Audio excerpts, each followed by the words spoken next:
Net ಸುವರ್ಣ news. ನಾನು ಅಜಿತ್ ಹನಮಕ್ಕನವರ್. ಈಗ ಈ ವಾರದ news hour special. News hour special ನಲ್ಲಿ news person of the week ಇರ್ತಾರೆ ಅಥವಾ news subject of the week ಬಗ್ಗೆ ಮಾತನಾಡುವುದಕ್ಕೆ ಒಬ್ಬ ಅತಿಥಿ ನಮ್ಮ ಜೊತೆಗಿರ್ತಾರೆ. ಏನು ಈ ವಾರದ news subject of the week? ರಾಜ್ಯದಾದ್ಯಂತ ರಾಜ್ಯ ಬಿಜೆಪಿಯಲ್ಲಿನ ಭಿನ್ನಮತ ಸದ್ದು ಮಾಡ್ತಾ ಇದೆ. ಯತ್ನಾಳರ ನೇತೃತ್ವವಿದ್ದಂತೆ ಕಾಣ್ತಾ ಇರುವ ಈ ಭಿನ್ನಮತ ದೆಹಲಿಯ ತನಕ ಹೋಗಿದೆ. ಅದು ನೇರ ಮಾಜಿ ಮುಖ್ಯಮಂತ್ರಿ ಯಡಿಯೂರಪ್ಪನವರ ವಿರುದ್ಧ, ರಾಜ್ಯಾಧ್ಯಕ್ಷ ವಿಜಯೇಂದ್ರ ವಿರುದ್ಧ. ಇದು ಎಲ್ಲಿಗೆ ಹೋಗಿ ನಿಲ್ಲುತ್ತೆ? ಎರಡು ಎಕ್ಸ್ಟ್ರೀಮ್ ಎಕ್ಸ್ಪೆಕ್ಟೇಷನ್ಗಳಿದ್ದಾವೆ ಎರಡು ತಂಡಗಳಿಗೆ. ಯಾರ ಎಕ್ಸ್ಪೆಕ್ಟೇಷನ್ ಫುಲ್ಫಿಲ್ ಆಗುತ್ತೆ? ಇದು ಸೇರಿದಂತೆ ಅನೇಕ ಪ್ರಶ್ನೆಗಳಿಗೆ ಉತ್ತರ ತೆಗೆದುಕೊಳ್ಳಬೇಕಾಗಿದೆ. ಇವತ್ತಿನ ನಮ್ಮ ವಿಶೇಷ ಅತಿಥಿ ಮಾಜಿ ಸಂಸದ ಪ್ರತಾಪ್ ಸಿಂಹ ಅವರಿದ್ದಾರೆ. ಪ್ರತಾಪ್ ಸಿಂಹ ಅವರ ಕಾರ್ಯಕ್ರಮಕ್ಕೆ ಸ್ವಾಗತ. ಅವರನ್ನು ಪ್ರಶ್ನೆ ಮಾಡೋದಕ್ಕೆ ವಿವಿಧ ಪಕ್ಷಗಳ ಕಾರ್ಯಕರ್ತರು ಅನೇಕರಿದ್ದೀರಿ. ನಿಮ್ಮೆಲ್ಲರೂ ಕೂಡ ಕಾರ್ಯಕ್ರಮಕ್ಕೆ ಸ್ವಾಗತ. ನಿಮ್ಮನ್ನು ಏನು ಇಂಟ್ರಡ್ಯೂಸ್ ಮಾಡಬೇಕು ಅಂತಾನೆ ಕನ್ಫ್ಯೂಷನ್ ಇತ್ತು ನನಗೆ. ಬರೀ ಮಾಜಿ ಸಂಸದ ಅನ್ಬೇಕಾ, ಮಾಜಿ ಪತ್ರಕರ್ತ ಅನ್ಬೇಕಾ, ಹಿಂದುತ್ವವಾದಿ ನಾಯಕ ಅನ್ಬೇಕಾ, ಬಿಜೆಪಿ ನಾಯಕ ಅನ್ಬೇಕಾ, ಅಥವಾ ಬಂಡಾಯ ಬಣದ ಸದಸ್ಯ ಅನ್ಬೇಕಾ ಅಂತ. ಇದು ಬಹಳ ಜನರ ಮನಸ್ಸಲ್ಲಿ ಈ ರೀತಿಯ ಗೊಂದಲನೂ ಇದೆ. ಹೌದು. ಪ್ರತಾಪ್ ಸಿಂಹನಿಗೆ ಏನಂತ ಕರಿಬೇಕು ಅಂತ. ಅದರಲ್ಲೂ ಕೂಡ ಮಾಧ್ಯಮದಲ್ಲಿ ಮಾತ್ರ ಇದು ನನಗೆ ಕಾಲಕ್ಕೆ ತಕ್ಕ ಹಾಗೆ ನನಗೆ ಹೊಸ ಹೊಸ ಹಣೆಪಟ್ಟಿಗಳು, ಹೆಸರುಗಳು ಸಿಗ್ತಾ ಇರ್ತವೆ. ಆದರೆ ನಾನು ಮೂಲತಃ ಹೇಳಬೇಕು ಅಂತಂದ್ರೆ,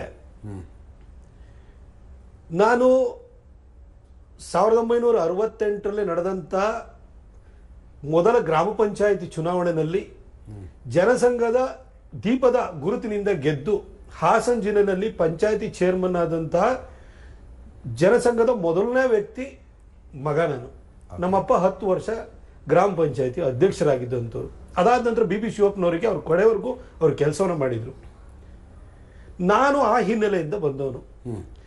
ನಾನು ITCನ 1986ರಲ್ಲಿ ಮಾಡಿ, ನಮ್ಮಪ್ಪ ITC OTC ನಾಗ್ಪುರದಲ್ಲಿ OTC ಮಾಡಿದ್ದಾರೆ. ನಮ್ಮಪ್ಪನು ಸೈಂಟ್ ಫಿಲೋಮಿನಸ್ ಕಾಲೇಜು ಮೈಸೂರಿನಲ್ಲಿ ಓದ್ತಾ ಇರ್ಬೇಕಾದ್ರೆ ಶಾಖೆ ಮಾಡ್ತಾ ಇದ್ರು. ಅವರು ಹಾಸ್ಟೆಲಲ್ಲಿ ಇದ್ರು ಕೂಡ ಹೊರಗಡೆ ಹೋಗಿ ಶಾಖೆ ಮಾಡೋರು ಅವರು. ಹಾಗೆ ನಾನು ಶಾಖೆಯನ್ನು ಮಾಡಿದಂಥವನು. ನಾನು ಪತ್ರಕರ್ತನಾಗಿ ಬಂದಾಗಲೂ ಕೂಡ ನಾನು ನೇರವಾಗಿ ಹೇಳಬೇಕು ಅಂತ ಹೇಳಿದ್ರೆ, ನಾನು ರೈಟಿಸ್ಟ್ ಐಡಿಯಾಲಜಿನೇ ನಾನು ಪ್ರತಿಪಾದಿಸ್ತಾ ಬಂದಿದ್ದು. ನಾನು ರಾಷ್ಟ್ರೀಯತೆಯನ್ನು ಪ್ರತಿಪಾದಿಸ್ತಾ ಬಂದಿದ್ದು. ನಾನು ಮೋದಿಯವರ ಬಯೋಗ್ರಫಿನೂ ಕೂಡ ಬರಿತಾ ಬಂದೆ. ನನ್ನ ದಿಕ್ಕನ್ನು ನೀವು ನೋಡಿದಾಗ, ಮತ್ತು ನಾನು ಸಂಸದನ ಆದ ನಂತರ ಅಥವಾ ನನಗೆ ಸಂಸದನ ಆಗುವ ಮೊದಲು ನನಗೆ ಟಿಕೆಟ್ ಕೊಡುವಕ್ಕೆ ಇದ್ದಂಥ ಮಾನದಂಡಗಳನ್ನು ನೋಡಿದಾಗಲೂ ಕೂಡ ನಾನೊಬ್ಬ ರಾಷ್ಟ್ರವಾದಿ, ನಾನೊಬ್ಬ ಈ ಒಂದು ಬಿಜೆಪಿಯ ಚಿಂತನೆಗಳೇನಿದೆ, ಈ ರಾಷ್ಟ್ರವಾದ ಅಂತ ಏನಿದೆ, ಇದಕ್ಕೆ ಪೂರಕವಾಗಿ ಬರೆಯೋನು ಅನ್ನೋ ಕಾರಣಕ್ಕೋಸ್ಕರ ನನಗೆ ಟಿಕೆಟ್ ಕೊಟ್ಟರು. ಅದು ಸಂಘ ನನಗೆ ಕೊಟ್ಟಿದ್ದು. ಈ ಒಂದು ರೈಟಿಸ್ಟ್ ಐಡಿಯಾಲಜಿಯಿಂದಲೇ ನಾನು ಬಂದವನಾದ್ಮೇಲೆ ನನಗೆ ಬೇರೆ ಹಣಪಟ್ಟಿಗಳನ್ನ ಹೆಂಗೆ ಕೊಡೋಕ್ಕಾಗುತ್ತೆ? ಅದು ಮೀಡಿಯಾದಲ್ಲಿ ಏನೋ ಬೇರೆ ಬೇರೆ ಥರ ಅದನ್ನ ವಿಶ್ಲೇಷಣೆ ಮಾಡ್ಬೋದು. ಈಗ ನಾನು 2014ನಲ್ಲಿ MP ಆದ ನಂತರ 2015ನಲ್ಲಿ ಹುಣಸೂರಿನಲ್ಲಿ ಹನುಮಾನ್ ಜಯಂತಿ ವಿಚಾರದಲ್ಲಿ ಗಲಾಟೆ ಆಯಿತು. ನಾನು ಅವಾಗ ಪೊಲೀಸರು ಇದ್ರ ಮೇಲೆ ಜೀಪ್ ಹತ್ತಿ, ಅದು ನನ್ನ ಇನೋವಾ ಕಾರ್ನ ನಾನೇ ಹಚ್ಚಿದೆ, ಅದು ಇದು ನನ್ನ ಮೇಲೆಲ್ಲ 2 ಕ್ರಿಮಿನಲ್ ಪ್ರಕರಣವನ್ನು ದಾಖಲು ಮಾಡಿರೋ. ಪ್ರತಾಪ್ ಸಿಂಹ ಇವನು ಹನುಮಾನ್ ಜಯಂತಿನ ಈ ಭಾಗದಲ್ಲಿ ಯಾವ ಜಯಂತಿ ಇರಲಿಲ್ಲ, ಇವನು ಯಾವ್ದೋ ಹುಟ್ಟಾಕೊಂಡು ಹುಣಸೂರಿನಲ್ಲಿ ಸಣ್ಣ ಪ್ರಮಾಣದಲ್ಲಿ ನಡೀತೈತಿ, ಇಲ್ಲ ಅಂತಲ್ಲ. ಇದನ್ನ ಇವನೇನೋ ಕೋಮುವಾದನ ಹುಟ್ಟಾಕಕ್ಕೆ ಬಂದ್ಬಿಟ್ಟಿದ್ದಾನೆ. ಇವನ್ ದೊಡ್ಡ ಕೋಮುವಾದಿ ನಮ್ಮ ಮೈಸೂರು ಭಾಗದಲ್ಲಿ ಕೋಮುವಾದನೇ ಇಲ್ಲ, ಇವನು ಯಾವುದೋ ಬಂದು ಕೋಮುವಾದವನ್ನು ಹುಟ್ಟಾಕಕ್ಕೆ ಹೋಗಿದ್ದಾನೆ ಅಂತ ನನಗೆ ಅವಾಗ ಕೋಮುವಾದದ ಹಣಪಟ್ಟಿನ ಕಟ್ಟಿದ್ರು. ಅದಂತರ ಎಲ್ಲ ಕಡೆನೂ ಕೂಡ ಪಿರಿಯಾಪಟ್ಟಣದಲ್ಲಿ ಹನುಮಾನ್ ಜಯಂತಿ ಮಾಡಿದ್ರು. ಇವತ್ತು ಹೋಬಳಿ ಮಟ್ಟದಲ್ಲಿ ಎಲ್ಲ ಕಡೆ, ಹಳೆ ಮೈಸೂರು ಭಾಗದಲ್ಲಿ ಎಲ್ಲ ಕಡೆ ಹನುಮಾನ್ ಜಯಂತಿ ಶುರುವಾಯಿತು. ಆಮೇಲೆ ಮಧ್ಯದಲ್ಲಿ ಸಿದ್ದರಾಮಯ್ಯ ಸಾಹೇಬ್ರು ಏನು ಮಾಡಿದ್ರು, ಅವರು ಮಹಿಷ ದಸರಾ ಅಂತ ಹೇಳ್ಬಿಟ್ಟು ಒಂದಷ್ಟು ಜನ ಮಾಡ್ಲಿಕ್ಕೆ ಅಂತ ಹೋದಾಗ ಅವರು ಕಣ್ಣು ಮುಚ್ಕೊಂಡು ಕೂತ್ಕೊಂಡ್ರು. ಆಗ ಅದನ್ನು ವಿರೋಧಿಸಿದೆ. ನಮ್ಮ ಯಡಿಯೂರಪ್ಪ ಸಾಹೇಬ್ರು 2019ರಲ್ಲಿ ಅವರು ಮುಖ್ಯಮಂತ್ರಿಯಾಗಿ, ಅಲ್ಲಿ 19ರಲ್ಲಿ ಮುಖ್ಯಮಂತ್ರಿಯಾಗಿ ಬಂದ ನಂತರ, ಜುಲೈನಲ್ಲಿ ಬಂದಾದ ನಂತರ ನಾನೇನ್ ಮಾಡಿದೆ, ಫಸ್ಟ್ ಕೆಲಸ ಏನ್ ಮಾಡಿದ್ದು ಅಂದ್ರೆ, ಫಸ್ಟ್ ಆ ಮಹಿಷಾದಸನ ಹೊಡೆದಾಕ್ಬೇಕು ಅಂತ ಹೇಳ್ಬಿಟ್ಟು ಅದನ್ನ ನಿಲ್ಲಿಸಿದೆ. ಇವನ್ ಯಾರೋ ದಲಿತ ವಿರೋಧಿ ಅಂತ ಒಂದೊಂದು ಜನ ಹಣೆಪಟ್ಟಿ ಕಟ್ಟಿದ್ರು. ಆದ್ರೆ ಅತಿ ಹೆಚ್ಚು ತಾಯಿ ಚಾಮುಂಡೇಶ್ವರಿಯ ಭಕ್ತರಿರೋದೇ ದಲಿತರಿದ್ದಾರೆ. ಬಹಳ ತಾಯಿ ಚಾಮುಂಡೇಶ್ವರಿಯನ್ನ ಪೂಜೆನ ಮತ್ತು ಹಬ್ಬವನ್ನು ಬಹಳ ಭಕ್ತಿಭಾವದಿಂದ ಮಾಡ್ತಾರೆ. ಆಗ ನಾನು ದಲಿತ ವಿರೋಧಿ ಅಂತ ಹೇಳ್ಬಿಟ್ಟು ಎಲ್ಲಾ ಕಡೆ ಪ್ರಚಾರವನ್ನು ಮಾಡಿದ್ರು. ಅದಾದ ನಂತರ ಒಂದೊಂದು ವಿಷಯಗಳು ಬಂತು. ಆ ವಿಷಯಗಳು ಬಂದಾಗ, ಇಶ್ಯೂಸ್ ಬಂದಾಗ ನಾನು ಮಾತಾಡ್ತಿದ್ದ ರೀತಿ ಏನಿದೆ, ಈಗ ಹರ್ಷ ಮರ್ಡರ್ ಕೇಸ್ ಆದಾಗ ನಮ್ಮ ಪಾರ್ಟಿ ಆಫೀಸಲ್ಲಿ ನಿಂತ್ಕೊಂಡ್ಬಿಟ್ಟು ನಮ್ಮ ಪಾರ್ಟಿಯಲ್ಲಿ ಲೀಡರ್ಶಿಪ್ ಚೆನ್ನಾಗಿ ನಡ್ಕೊಳ್ಳಿಲ್ಲ, ಇದನ್ನ ಎನ್ಕೌಂಟರ್ ಮಾಡ್ಬೋದಿತ್ತು ಅಂತ ಹೇಳಿದಾಗ ನಾನು ಪಕ್ಷ ವಿರೋಧಿಯಾಗಿ ಕಾಣಿಸ್ಬೋದು, ನಾನು ಬಂಡಾಯಗಾರನಾಗಿ ಕಾಣಿಸ್ಬೋದು. ಇವತ್ತು ವಫ್ದ್ ವಿಚಾರ ಬಂದಿದೆ. ವಫ್ ವಿಚಾರ ಬಂದಾಗ ನಾನು ಯತ್ನಾಳ್ರು, ಅದು ಬಿಜಾಪುರದಲ್ಲಿ ಆ ಸಮಸ್ಯೆ ಪ್ರಾರಂಭ ಆಗಿದ್ದು. ಹಾಗಾಗಿ ಯತ್ನಾಳ್ ಅದನ್ನ ಒಂದು ಲೀಡ್ ತಗೊಂಡು ಅವರು ಅಲ್ಲಿಗೆ ಕೇಂದ್ರ ಸಚಿವ ಆಗಿರುವಂತ ಶೋಭಾ ಕರಂದ್ಲಾಜೆ ಅವ್ರನ್ನ ಕರೆಸಿದ್ರು, ಅಲ್ಲಿಗೆ JPC ಚೇರ್ಮನ್ ನ ಕರೆಸಿದ್ರು, ಅಹೋರಾತ್ರಿ ಧರಣಿಯನ್ನ ಮಾಡಿದ್ರು. ಅದಕ್ಕೊಂದು ಸೈಂಟಿಫಿಕ್ ಆಗಿ ಅದಕ್ಕೆ ಒಂದು ಅಪ್ರೋಚ್ ಅದನ್ನ ಯಾವ ರೀತಿ ಆ ಪ್ರಾಬ್ಲಮ್ ಸಾಲ್ವ್ ಮಾಡಬೇಕು ಅಂತ ಹೊರಟ್ರು. ಈಗ ಅವ್ರ ಜೊತೆ ನೀನು ಭಾರತ ಅಂತ ಹೇಳಿ ನನಗೆ ಕರೆದ್ರು, ಅವ್ರ ಹತ್ರ ಹೋಗ್ಬಿಟ್ಟು ನಾನು ಆ ಪ್ರೊಟೆಸ್ಟ್ ಅಲ್ಲಿ ಕೂತ್ಕೊಂಡೆ. ಈ ಮಧ್ಯದಲ್ಲಿ ನಾನು ಮುತಾಲಿಕರಿಗೂ ನನಗೂ ಬಹಳ ಆಪ್ತವಾದಂತ ಸಂಬಂಧ ಇದೆ. ಮುತಾಲಿಕರು ಕಾರ್ಕಳದಲ್ಲಿ ನಮ್ಮ ಪಕ್ಷದ ನಾಯಕರಾಗಿರುವಂತ ಸುನಿಲ್ ಕುಮಾರ್ ಅವರ ವಿರುದ್ಧನೇ ಎಲೆಕ್ಷನ್ ನಿಂತಿದ್ದವರು. ಅಂದ್ರೆ ನೀವು ನೋಡಿ, ಆದ್ರೆ ಅವ್ರ ಜೊತೆ ನನಗೆ ಆಪ್ತ ಸಂಬಂಧ ಇದೆ. ಏನಕ್ಕೆ ಅಂತಂದ್ರೆ ನಂದು ಕೋರ್ ಐಡಿಯಾಲಜಿ ಏನಿದೆ ನಂದು ಹಿಂದುತ್ವ ಆಗಿದೆ. ನಂದು ಏನು ನನ್ನ ಬೇರೆ ಇಶ್ಯೂಗೆ ತಕ್ಕ ಹಾಗೆ ನಾನು ಬದಲಾಗಲ್ಲ. ನಾನು ಒಂದು ರೈಟಿಂಗ್ ಡೇಸ್ ಇಂದ ನಾನು ರೈಟಿಸ್ಟ್ ಆಗಿದ್ದವನು, ಇವತ್ತು ನಾನು ಅದೇ ಆಗಿದ್ದೀನಿ. ಅದಕ್ಕೆ ಪೂರಕವಾದಂತೆ ಯಾವುದೇ ವಿಚಾರಗಳಿತ್ತು ಅಂತಂದ್ರೆ ನಾನು ಖಂಡಿತ ಧ್ವನಿ ಎತ್ತುತ್ತೀನಿ. ಹಾಗಾಗಿ ನನ್ನನ್ನ ಬಂಡಾಯನೋ ಮಾಜಿ ಸಂಸದನೋ ಅಥವಾ ಇನ್ನೇನು BJP ವಿರುದ್ಧ ಯಾರ್ದೋ ವಿರುದ್ಧ ಯುದ್ಧಕ್ಕೆ ಹೋಗ್ತಾ ಇದಾರೆ ಅವ್ರ ಜೊತೆ ನಾನು ಸೇರ್ಕೊಂಡಿನೋ ಅದ್ಯಾವುದೂ ಅಲ್ಲ. ನಾನೊಬ್ಬ ಪ್ಯೂರ್ ಒಬ್ಬ ರಾಷ್ಟ್ರವಾದಿ ಅಂತ ಹೇಳಿಕ್ ಬಯಸ್ತೀನಿ. ನಾನು ಸಂಘ ಪ್ರತಿಪಾದಿಸುವಂತ ಚಿಂತನೆಗಳಿಗೆ 100% ಕಮಿಟ್ಮೆಂಟ್ ಅನ್ನು ಇಟ್ಕೊಂಡಿರುವಂತ ವ್ಯಕ್ತಿ. ಕೆಲಸದ ವಿಚಾರ ಬಂದಾಗ 10 ವರ್ಷ ಎಲ್ಲರ ಕೈಲೂ ಕೂಡ ಸೈ ಅನ್ಸ್ಕೊಂಡು ಬೆನ್ನು ತಟ್ಟಿಸ್ಕೊಳ್ಳೋ ರೀತಿಯಲ್ಲಿ ಅಭಿವೃದ್ಧಿ ಕಾರ್ಯಗಳನ್ನ ಮಾಡಿದಂತಹ ವ್ಯಕ್ತಿ. ಕಾಲಕ್ಕೆ ವಿಷಯಾಧಾರಿತವಾಗಿ ನನಗೆ ಬೇರೆ ಹಣೆ ಪಟ್ಟಿ ಕೊಟ್ರೆ ಅದು ಮಾಧ್ಯಮಗಳಿಗೆ ಸರ್ವ ಸ್ವತಂತ್ರನೂ ಇದೆ, ಅವ್ರು ಏನ್ ಬೇಕಾದ್ರೂ ಹೇಳ್ಬೋದು. ಬಂಡಾಯದ ವಿಷಯಕ್ಕೆ ನೇರವಾಗಿ ಬಂದ್ಬಿಡೋಣ. BJP ಶಿಸ್ತಿನ ಪಕ್ಷ. ನಾನು ಹೇಳೋದು ಕರ್ನಾಟಕ ಬಿಟ್ಟು ಉಳಿದ ಕಡೆ ಅಪ್ಲೈ ಆಗ್ಬೋದು. ಕರ್ನಾಟಕದಲ್ಲಿ ಶಿಸ್ತಿನ ಪಕ್ಷ ಅಲ್ಲ ಇದು. ಪಾರ್ಟಿ ವಿತ್ ಡಿಫ್ರೆನ್ಸ್ ಅಂತೀರಿ ನೀವು. Party with so many differences.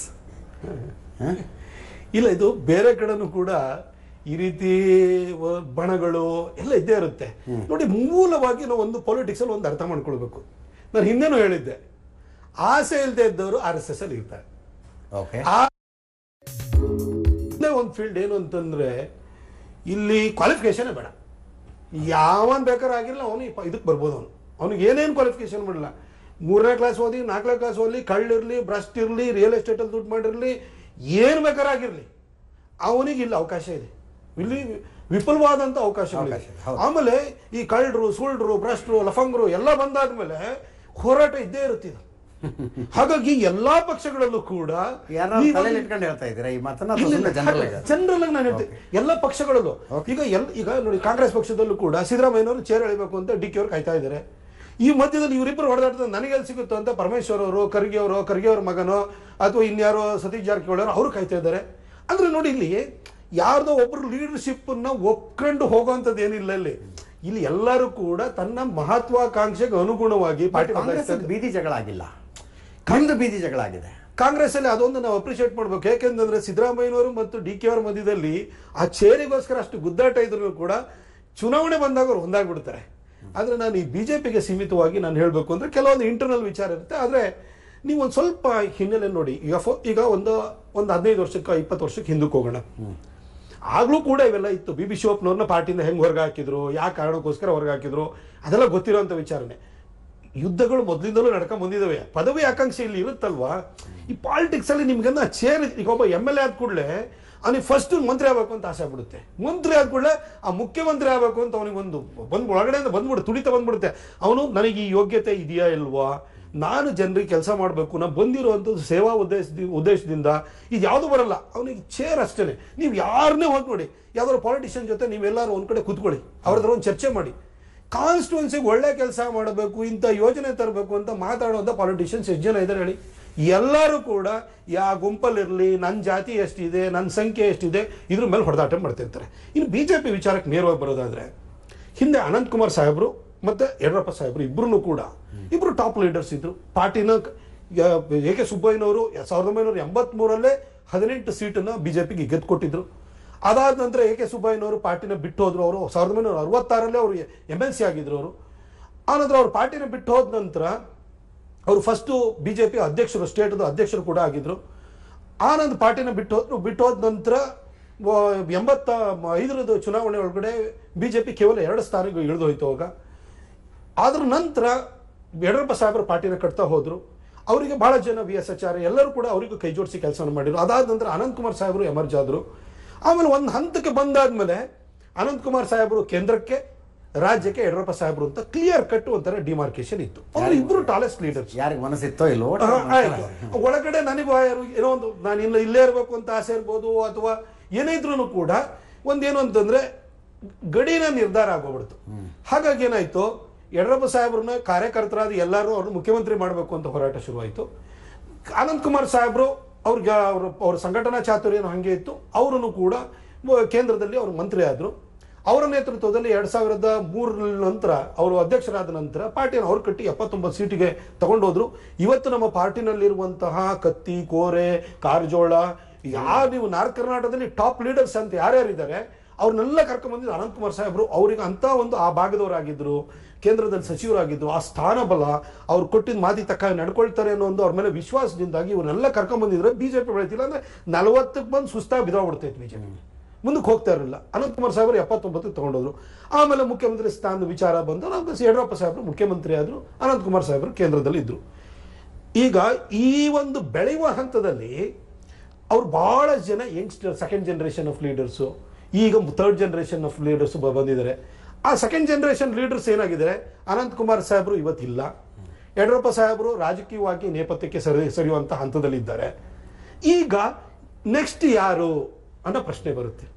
ಹಾಗಾಗಿ ನಾವು ಅವ್ರ ಕೆಳಗಡೆಯಿಂದ ಪಾರ್ಟಿಗೆ ನಾವು 30 ವರ್ಷ ಮಣ್ಣು ಹೊತ್ತಿದೀವಿ, ನಾವು 35 ವರ್ಷ ಮಣ್ಣು ಹೊತ್ತಿದೀವಿ ಅಂತ ಅನ್ಕೊಂಡಿರೋರಿಗೆ ನಮಗೂ ಕೂಡ ಸಮಾನ ಅವಕಾಶಗಳು ಬೇಕು ಅಂತ ಅವ್ರಿಗೆ ಅನಿಸುತ್ತೆ.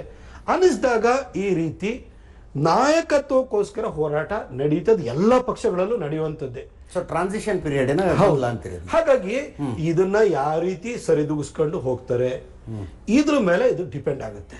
ಈಗ ರಾಜಕಾರಣದಲ್ಲಿ ಆಸೆ ಇಟ್ಕೊಳ್ಬೇಡ, ಮಹತ್ವಾಕಾಂಕ್ಷೆ ಇಟ್ಕೊಳ್ಬೇಡ, ಸ್ಥಾನದ ಬಗ್ಗೆ ನೀ ಗುರಿ ಇಟ್ಕೋಬೇಡ ಅಂತ ಹೇಳಕ್ಕಾಗಲ್ಲ. ಇಲ್ಲಿ 1966ರಲ್ಲಿ ಏಕೆ ಸುಬ್ಬಯ್ಯನವರು MLC ಆಗ್ಬೇಕಾದ್ರೆ ಅವನೇನು ಇನ್ವೆಸ್ಟ್ಮೆಂಟ್ ಮಾಡಿದ್ರ, ದುಡ್ಡಿದ್ದವ್ರು ಬಂದ್ರ. ಬಿಜೆಪಿಲಿ ಏನು ಇಲ್ದೇ ಇದ್ರೆ ಹಾಕ ಕವಾಯಿ ಚಪ್ಪಲಿ ಇಲ್ದೇ ಇದ್ದವ್ರೆ ಜಾಸ್ತಿ ಇದ್ರು. ಅವರೆಲ್ಲ ಬಂದು ಪಾರ್ಟಿ ಕಟ್ಟಲಿಲ್ವಾ? ಆಯ್ತು, ನಾನು ಸಂಸದನಾಗಿ 2014 ನಾನು ನಿಮಗೆ ಆ ಟೋಟಲ್ ಅಮೌಂಟ್ ನಾನು ಇಲ್ಲಿ ಹೇಳಕ್ಕಾಗಲ್ಲ, ಆಯ್ತಾ? ಯಾಕಂದ್ರೆ ಒಂಚೂರು ಆಚೆಚೆ ಎಕ್ಸಿಡ್ ಆಗ್ಬೋದು ಅದು. ಆದ್ರೆ ಇಲ್ಲಿ ಬೆಂಗಳೂರಿನಲ್ಲಿ ಒಬ್ಬ ಕಾರ್ಪೊರೇಟರ್ಗಿಂತ ಕಮ್ಮಿ ದುಡ್ಡಲ್ಲಿ ನಾನು ಎಲೆಕ್ಷನ್ ಗೆದ್ದಿದ್ದೀನಿ ನಾನು. ಈಗ ಜನ ಏನು ದುಡ್ಡು ಕೇಳಲ್ಲ ಯಾರನ್ನು. ಆದ್ರೆ ಇವತ್ತು ಹೆಂಗಾಗೋಗ್ಬಿಟ್ಟಿದೆ ಅಂತಂದ್ರೆ, ನೀವು ಅಯೋಗ್ಯರನ್ನು ತಗೊಂಡು ದಂಡಿಗೆ ಕೂರಿಸ್ಬೇಕು ಅಂತಂದ್ರೆ 50 ಕೋಟಿ ಚೆಲ್ತಾನೆ ಅಂತ, ಇದು ಮಾನದಂಡದಿಂದ ಬಂದಿದೆ. ಹಾಗಾಗಿ ಇದರಲ್ಲಿ ಹೊಡೆದಾಟ, ಕಲಹ ಎಲ್ಲಾ ಪಾರ್ಟಿಯಲ್ಲೂ ಇದ್ದೇ ಇರುತ್ತೆ. ಇದನ್ನು ನೀವೇನು ಮಾಡೋಕ್ಕಾಗಲ್ಲ. ಇವತ್ತು ನಾವು ಏನು ಅಂತಂದ್ರೆ, ನಮ್ಮ ಹಿರಿಯ ರಾಜಕಾರಣಿಗಳಾಗಿರ್ತಾರಲ್ಲ ಅವರು ಅದನ್ನ ಯಾವ ರೀತಿ ನಿಭಾಯಿಸ್ಕೊಂಡು ಹೋಗ್ತಾರೆ. ಈಗ ನಮ್ಮಲ್ಲಿ ಕಾರ್ಯಕರ್ತರಿಂದ ಪ್ರತಿಯೊಬ್ಬ ನಮ್ಮ ಕಾರ್ಯಕರ್ತರು ಯಡಿಯೂರಪ್ಪ ಸಾಹೇಬರನ್ನ ಅಪ್ಪಾಜಿ ಅಂತ ಕರೀತಾರೆ. ಅಂದ್ರೆ ತಂದೆ ಸ್ಥಾನದಲ್ಲಿ ಇಟ್ಕೊಂಡು ಕರೀತಾರೆ. ಈಗ ನಿಮ್ಗೆಲ್ಲ ನೋಡಿ, ಈಗ ಮಹಾರಾಷ್ಟ್ರದಲ್ಲಿ ಹೋದ್ರೆ ಏಕನಾಥ್ ಶಿಂದೆ ಅವರಿಗೆ ಸಾಹೇಬ್ ಅಂತಾರೆ. ಅಂದ್ರೆ ನಿಮಗೆ ಯಾರನ್ನೊಬ್ರನ್ನ ತಂದೆ ಸ್ಥಾನದಲ್ಲೋ ಅಥವಾ ಅವ್ರದ್ದು ಒಂದು ಪ್ರೊಟೆಕ್ಟರ್ ಆ ಥರ ಒಂದು ಸ್ಥಾನದಲ್ಲಿ ಯಾಕೆ ಇಟ್ಕೊಂಡಿರ್ತಾರೆ ಅಂತಂದ್ರೆ, ಒಬ್ಬ ಕಾರ್ಯಕರ್ತರನ್ನು ಕೂಡ ಅವ್ರ ಕಾರ್ಯಕರ್ತ ನಮ್ಮ ಸಾಹೇಬ್ರನ್ನ, ಯಡಿಯೂರಪ್ಪ ಸಾಹೇಬ್ರನ್ನ ಅಪ್ಪಾಜಿ ಅಂತ ಕರೀತಾರೆ. ಯಾಕೆ ಅಂತಂದ್ರೆ ಅವರು ತಂದೆ ತರ ಆಶೀರ್ವಾದನೂ ಮಾಡ್ತಾರೆ, ಅಭಯವನ್ನೂ ಕೊಡ್ತಾರೆ ಅನ್ನೋ ಆಶಾ ಭಾವನೆಯಿಂದ ನಮಗೂ ರಾಜಕೀಯವಾಗಿ ನಮ್ಮನ್ನು ಕೈ ಹಿಡಿದು ಬೆಳೆಸ್ತಾರೆ. ಅವರನ್ನು ಬೇರೆಯವರು ಹೇಗೆ ಕೈ ಹಿಡಿದು ಬೆಳೆಸಿದ್ರು ಅದೇ ತರ ನಮ್ಮನ್ನು ಬೆಳೆಸ್ತಾರೆ ಅನ್ನೋ ಒಂದು ಆಶಾಭಾವನೆಯಿಂದ ಅವ್ರೇನ್ ಮಾಡ್ತಾರೆ, ಯಾರಿಗಾರು ಸಾಹೇಬ್ರೆ ಆಗಿರ್ತಾರೆ, ಕೆಲವ್ರನ್ನ ಸಾಹೇಬ್ರು ಮಾಡ್ಕೊಳ್ತಾರೆ, ಕೆಲವೊಬ್ಬರನ್ನ ಅಪ್ಪಾಜಿ ಅಂತಾರೆ. ಇವಾಗ ನಮ್ಮಲ್ಲಿ ಹಿರಿಯರು ಯಾರಿದ್ದಾರೆ ಅವರು ಈ ಒಂದು ಸಂದರ್ಭದಲ್ಲಿ ಹೇಗೆ ಸರಿದೂಗಿಸ್ಕೊಂಡು ಹೋಗ್ಬೋದು ಅನ್ನೋದನ್ನ ಅವ್ರು ಯೋಚನೆ ಮಾಡಬೇಕು. ಅವರು ತಂದೆ ಸ್ಥಾನದಲ್ಲಿ, ಮನೆ ಯಜಮಾನನ ಸ್ಥಾನದಲ್ಲಿ ನಿಂತ್ಕೊಂಡು ಎಲ್ಲರಿಗೂ ಸಮಾನ ಅವಕಾಶಗಳು, ಸಮಾನ ಸ್ಥಾನಮಾನಗಳು ಅಥವಾ ಸಮಾಧಾನದ ಮಾತುಗಳು ಇವು ಮುಖಾಂತರ ಕರ್ಕೊಂಡು ಹೋಗ್ಬೇಕು. ಅವ್ರ ಕಡೆಯಿಂದ ಅಷ್ಟು ಸಲ ಅಪ್ರೋಚ್ ಮಾಡ್ತಿದ್ದಾರೆ. ಮನೆಗೆ ಬರ್ತೀನಿ ಅಂದ್ರೆ ಯತ್ನಾಳ್ ಮನೆಗೆ ಬರಬೇಡ ಅಂತ ಹೇಳ್ತಾರೆ ವಿಜಯೇಂದ್ರನ್ಗೆ. ಇದು ಬಗೆಹರಿಯೋದಕ್ಕಾಗತ್ತೆ? ಇದು ಒನ್ ಸೈಡ್ ಲವ್ ಆದ್ರೆ ಹೆಂಗಿದು? ಇಲ್ಲ, ನಾನು ನೋಡಿ ಕೆಲವೊಂದು ಬಹಳ ಸೀನಿಯರ್ ಮೋಸ್ಟ್ ರಾಜಕಾರಣಿಗಳ ಬಗ್ಗೆ ನಾನು ಕಾಮೆಂಟ್ ಮಾಡಕ್ ಹೋಗಲ್ಲ. ಈಗ ನಾನು ಬಿಜೆಪಿ ಬಂದು 10 ವರ್ಷ ಆಯ್ತು. ಈಗ ಇವ್ರದ್ದು ಹಳೇದು 25-30 ವರ್ಷದವು ಏನೇನು ಇವ್ರ ಮಧ್ಯದಲ್ಲಿ ಇದಾವೋ ಅಥವಾ ಅದು ನನಗೆ ಗೊತ್ತಿರಲ್ಲ ಈ ವಿಚಾರ. ಹಾಗಾಗಿ ಬಹಳ ಸರಿ ಏನಾಗುತ್ತೆ ಅಂತಂದ್ರೆ, ಮನುಷ್ಯ ಅವಾಗ ರೊಚ್ಚಿಗೆ ಹೇಳ್ತಾನೆ ಹೇಳಿ, ಅವನ ಸ್ವಾಭಿಮಾನಕ್ಕೆ ಪೆಟ್ಟಾದಾಗ, ಅವ್ನು ಯಾರೇ ಸಣ್ಣ ಮನುಷ್ಯನಾಗಿರ್ಲಿ, ಅವನ ಸ್ವಾಭಿಮಾನಕ್ಕೆ ಪೆಟ್ಟಾದಾಗ ಅವನೇನ್ ಮಾಡ್ತಾನೆ, ಅವನಿಗೆ ಅದೇನು ಹುಲಿನೇ ಇರ್ಬೋದು, ನಾವೊಂದು ಇಲಿನೇ ಇರ್ಬೋದು, ಹುಲಿಗೆ ಅಟ್ಲೀಸ್ಟ್ ಹುಲಿನ ಸಾಯ್ಸಕ್ಕಾಗದೇ ಇದ್ರು ಕೂಡ ಕೆರೆಯಕಾರ ಆಗುತ್ತೆ ಅಂತ ಬೈಬಲ್ ಬೀಳ್ತಾರೆ. ಸ್ವಾಭಿಮಾನಕ್ಕೋಸ್ಕರ ಫೈಟ್ ಮಾಡ್ತಿರ್ತಾರೆ. ಪಾಲಿಟಿಕ್ಸ್ ಅಲ್ಲಿ ಬಹಳ ಸರಿನೂ ಕೂಡ ಎಲ್ಲೋ ಒಂದ್ಸರಿ ಯಾರೋ ಏನೋ ಮಾಡಿದಾರೋ ಈ ತರದೆಲ್ಲ ಇರ್ತವೆ, ನಮಗೆ ಗೊತ್ತಿಲ್ಲ. ಆಮೇಲೆ ಮೋರವರು ನಾನು ಯಾವ ಪಾಲಿಟಿಷಿಯನ್ಸ್ ಜೊತೆ ಹೋಗಿ ನಾನು ಕೂತ್ಕೊಂಡು ನಾನು ಅವ್ರ ಹತ್ರ ಈ ತರ ಚರ್ಚೆ ಮಾಡುವಂಥದ್ದು ನಾನು ಯಾವ ಅಭ್ಯಾಸನ ಇಟ್ಕೊಂಡಿಲ್ಲ. ಮತ್ತೆ ಅಷ್ಟೆಲ್ಲ ಮೀಟಿಂಗಿಗೆ ಹೋದ್ರೆ ಏನ್ ಚರ್ಚೆ ಮಾಡಿ? ಈ ವಿಚಾರದಲ್ಲಿ ನನಗೆ ನೋಡಿ, ಈಗ ನನಗೆ ವಾಲ್ಮೀಕಿ ಹಗರಣಕ್ಕೆ ಸಂಬಂಧಪಟ್ಟ ಹಾಗೆ ನಾವೊಂದು ಪಾದಯಾತ್ರೆ ತೆಗಿಬೇಕು ಅಂತ ಹೇಳಿದ್ರು, ನನಗೆ ಕರೆದ್ರು. ನಾನು ಮೈಸೂರು ಬೆಂಗಳೂರು ಟು ಮೈಸೂರು ನಮ್ಮ ರಾಜ್ಯಾಧ್ಯಕ್ಷರಾಗಿರುವಂಥ ವಿಜೇಂದ್ರ ಅವರ ನೇತೃತ್ವದ ಸಭೆಗೂ ನಾನು ಹೋಗಿದ್ದೀನಿ, ಪಾರ್ಟಿಸಿಪೇಟ್ ಮಾಡಿದ್ದೀನಿ. ಆಮೇಲೆ ಹೋಗಿ ಕೇಳಿದಾಗ ಯಾವ ರೀತಿ ಮಾಡುದು ಅನ್ನೋದನ್ನ ನಾನು ಅವ್ರಿಗೆ ಹೇಳಿ ಬಂದೆ. ಆಯ್ತಾ? ಈಗ ಫಾರ್ ಎಕ್ಸಾಂಪಲ್ ನಿಮ್ ವಫ್ಗೆ ಸಂಬಂಧಪಟ್ಟಾಗೆ ತೊಗೊಳ್ಳೋಣ. ನಾನು ವಫ್ ಅದು ಯಾಕೆ ನಾನು ಹೇಳ್ತಾ ಇದ್ದೀನಿ, ವಫ್ ಇದು ಗಾಳಿ ಗುಂಡು ಹಾಕುವಂಥದ್ದಲ್ಲ, ಸಬ್ಜೆಕ್ಟ್ ಅಲ್ಲ ಇದು. ವಫ್ ಬಗ್ಗೆ ಬಹಳ ಜನ ತಪ್ಪು ತಿಳ್ಕೊಂಡಿರೋದು ಏನಂತಂದ್ರೆ ಅದ್ರ ಬಗ್ಗೆ ಯಾರಿಗೂ ಕೂಡ ಜ್ಞಾನ ಇಲ್ದೆಲ್ಲ ನಡೀತಿದೆ.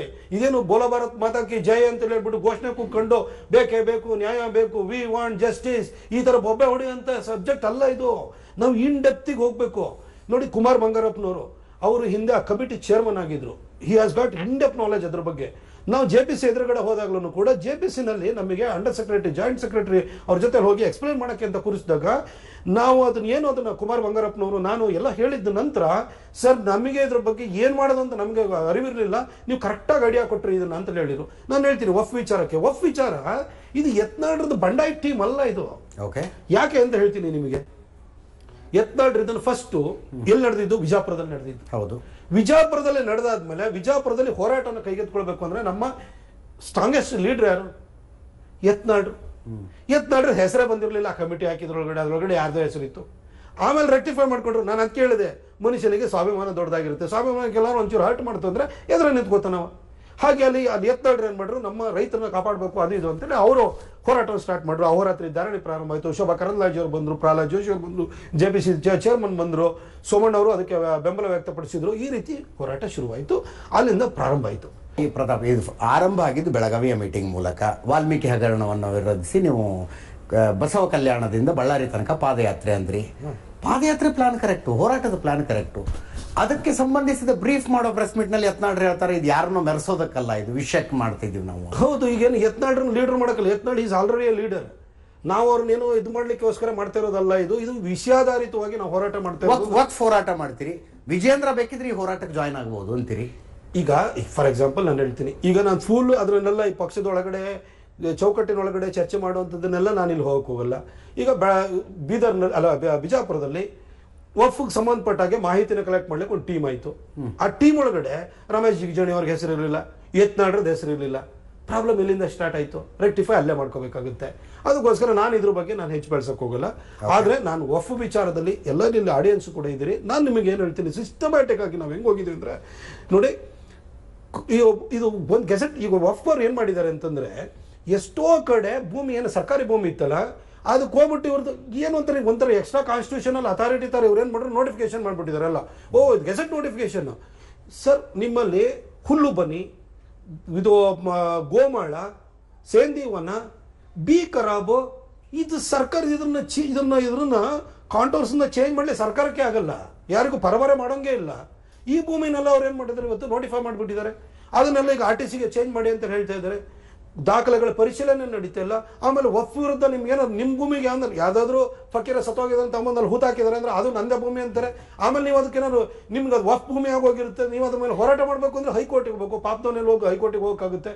ಅದು ನೋಡಿ, ಇಲ್ಲಿವರೆಗೂ ಸರ್ಕಾರಿ ಭೂಮಿ ಇಂಥ ಭೂಮಿಗಳಿಗೆ ಸೀಮಿತವಾಗಿದ್ದು ರೈತರ ಭೂಮಿನೇ ಕಿತ್ಕೊಳ್ಳೋಂಥ ಸ್ಥಿತಿ ಬಂದಾಯ್ತು.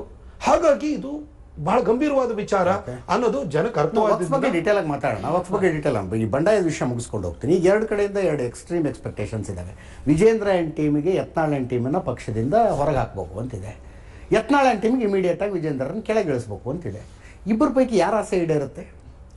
ನನಗೆ ಇಬ್ರದ್ದು ಏನ್ ಆಸೆ ಇದೆ, ಗುರಿ ಇದೆ ಅಂತ ನನಗಂತೂ ಗೊತ್ತಿಲ್ಲ.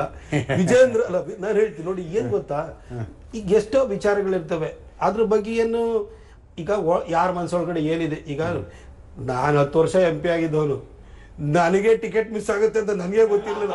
ಬೇರೆಯವ್ರ ಮನಸ್ಸಲ್ಲಿ ಏನಿದೆ ಅಂತ ನನಗೇನು ಗೊತ್ತಾಗುತ್ತೆ, ಏನೇನು ಆಸೆ ಯಾರ್ಯಾರು ಇಟ್ಕೊಂಡಿದಾರೋ ಅಂತ ನನಗೆ ಗೊತ್ತಿಲ್ಲ. ವಿಜಯೇಂದ್ರ ಅವರು ನಮ್ಮ ರಾಜ್ಯಾಧ್ಯಕ್ಷರು. ಇದಕ್ಕೆ ಸಂಬಂಧಪಟ್ಟಾಗೆ ಮೂಡಾಕ್ಕೆ ಸಂಬಂಧಪಟ್ಟಾಗ ಒಂದು ಯಶಸ್ವಿ ಹೋರಾಟವನ್ನು ಅವ್ರು ಮಾಡಿದ್ದಾರೆ. ನಾವು ಅದ್ರ ಬಗ್ಗೆ ಇದು ನಾವು ಅವರಿಂದ ಕ್ರೆಡಿಟನ್ನು ಕಿತ್ಕೊಳ್ಳೋಕೆ ಹೋಗಲ್ಲ, ಶ್ರೇಯಸ್ಸನ್ನು ಅವ್ರಿಗೆ ಕೊಡಲೇಬೇಕು, ಅದು ಮಾಡಿದ್ದಾರೆ. ವಾಲ್ಮೀಕಿ ವಿಚಾರನೂ ಕೂಡ ಅಷ್ಟೇ ಗಂಭೀರವಾಗಿತ್ತು. ಅದನ್ನು ಆ ಕಡೆ ಜಾರಕಿಹೊಳಿ ಅವರು ಅವರೆಲ್ಲ ಏನೋ ತಗೊಳ್ಳಿಕ್ಕೆ ಅಂತ ಸಾಹುಕಾರರೆಲ್ಲ ಹೊರಟರು. ಯಾಕೆ ಅಂತಂದ್ರೆ ಆ ಭಾಗದಲ್ಲಿ ST ಕಮ್ಯುನಿಟಿ ಜಾಸ್ತಿ ಇದೆ, ಅವರ ಸಮುದಾಯಕ್ಕೆ ಅನ್ಯಾಯವಾಗಿತ್ತು, ಹಾಗಾಗಿ ಅವ್ರು ಹೋರಾಟವನ್ನು ತಗೊಳ್ಬೇಕು ಅಂತಂದ್ರು. ಮಧ್ಯದಲ್ಲಿ ಅದು ಕೊನೆಗೆ ಎಲ್ಲ ಹೇಳಿಕೆಗಳಾಯ್ತು ಹೊರತು ಕೊನೆಗೆ ಹೋರಾಟ ಮುಂದಕ್ಕೆ ಹೋಗಲಿಲ್ಲ.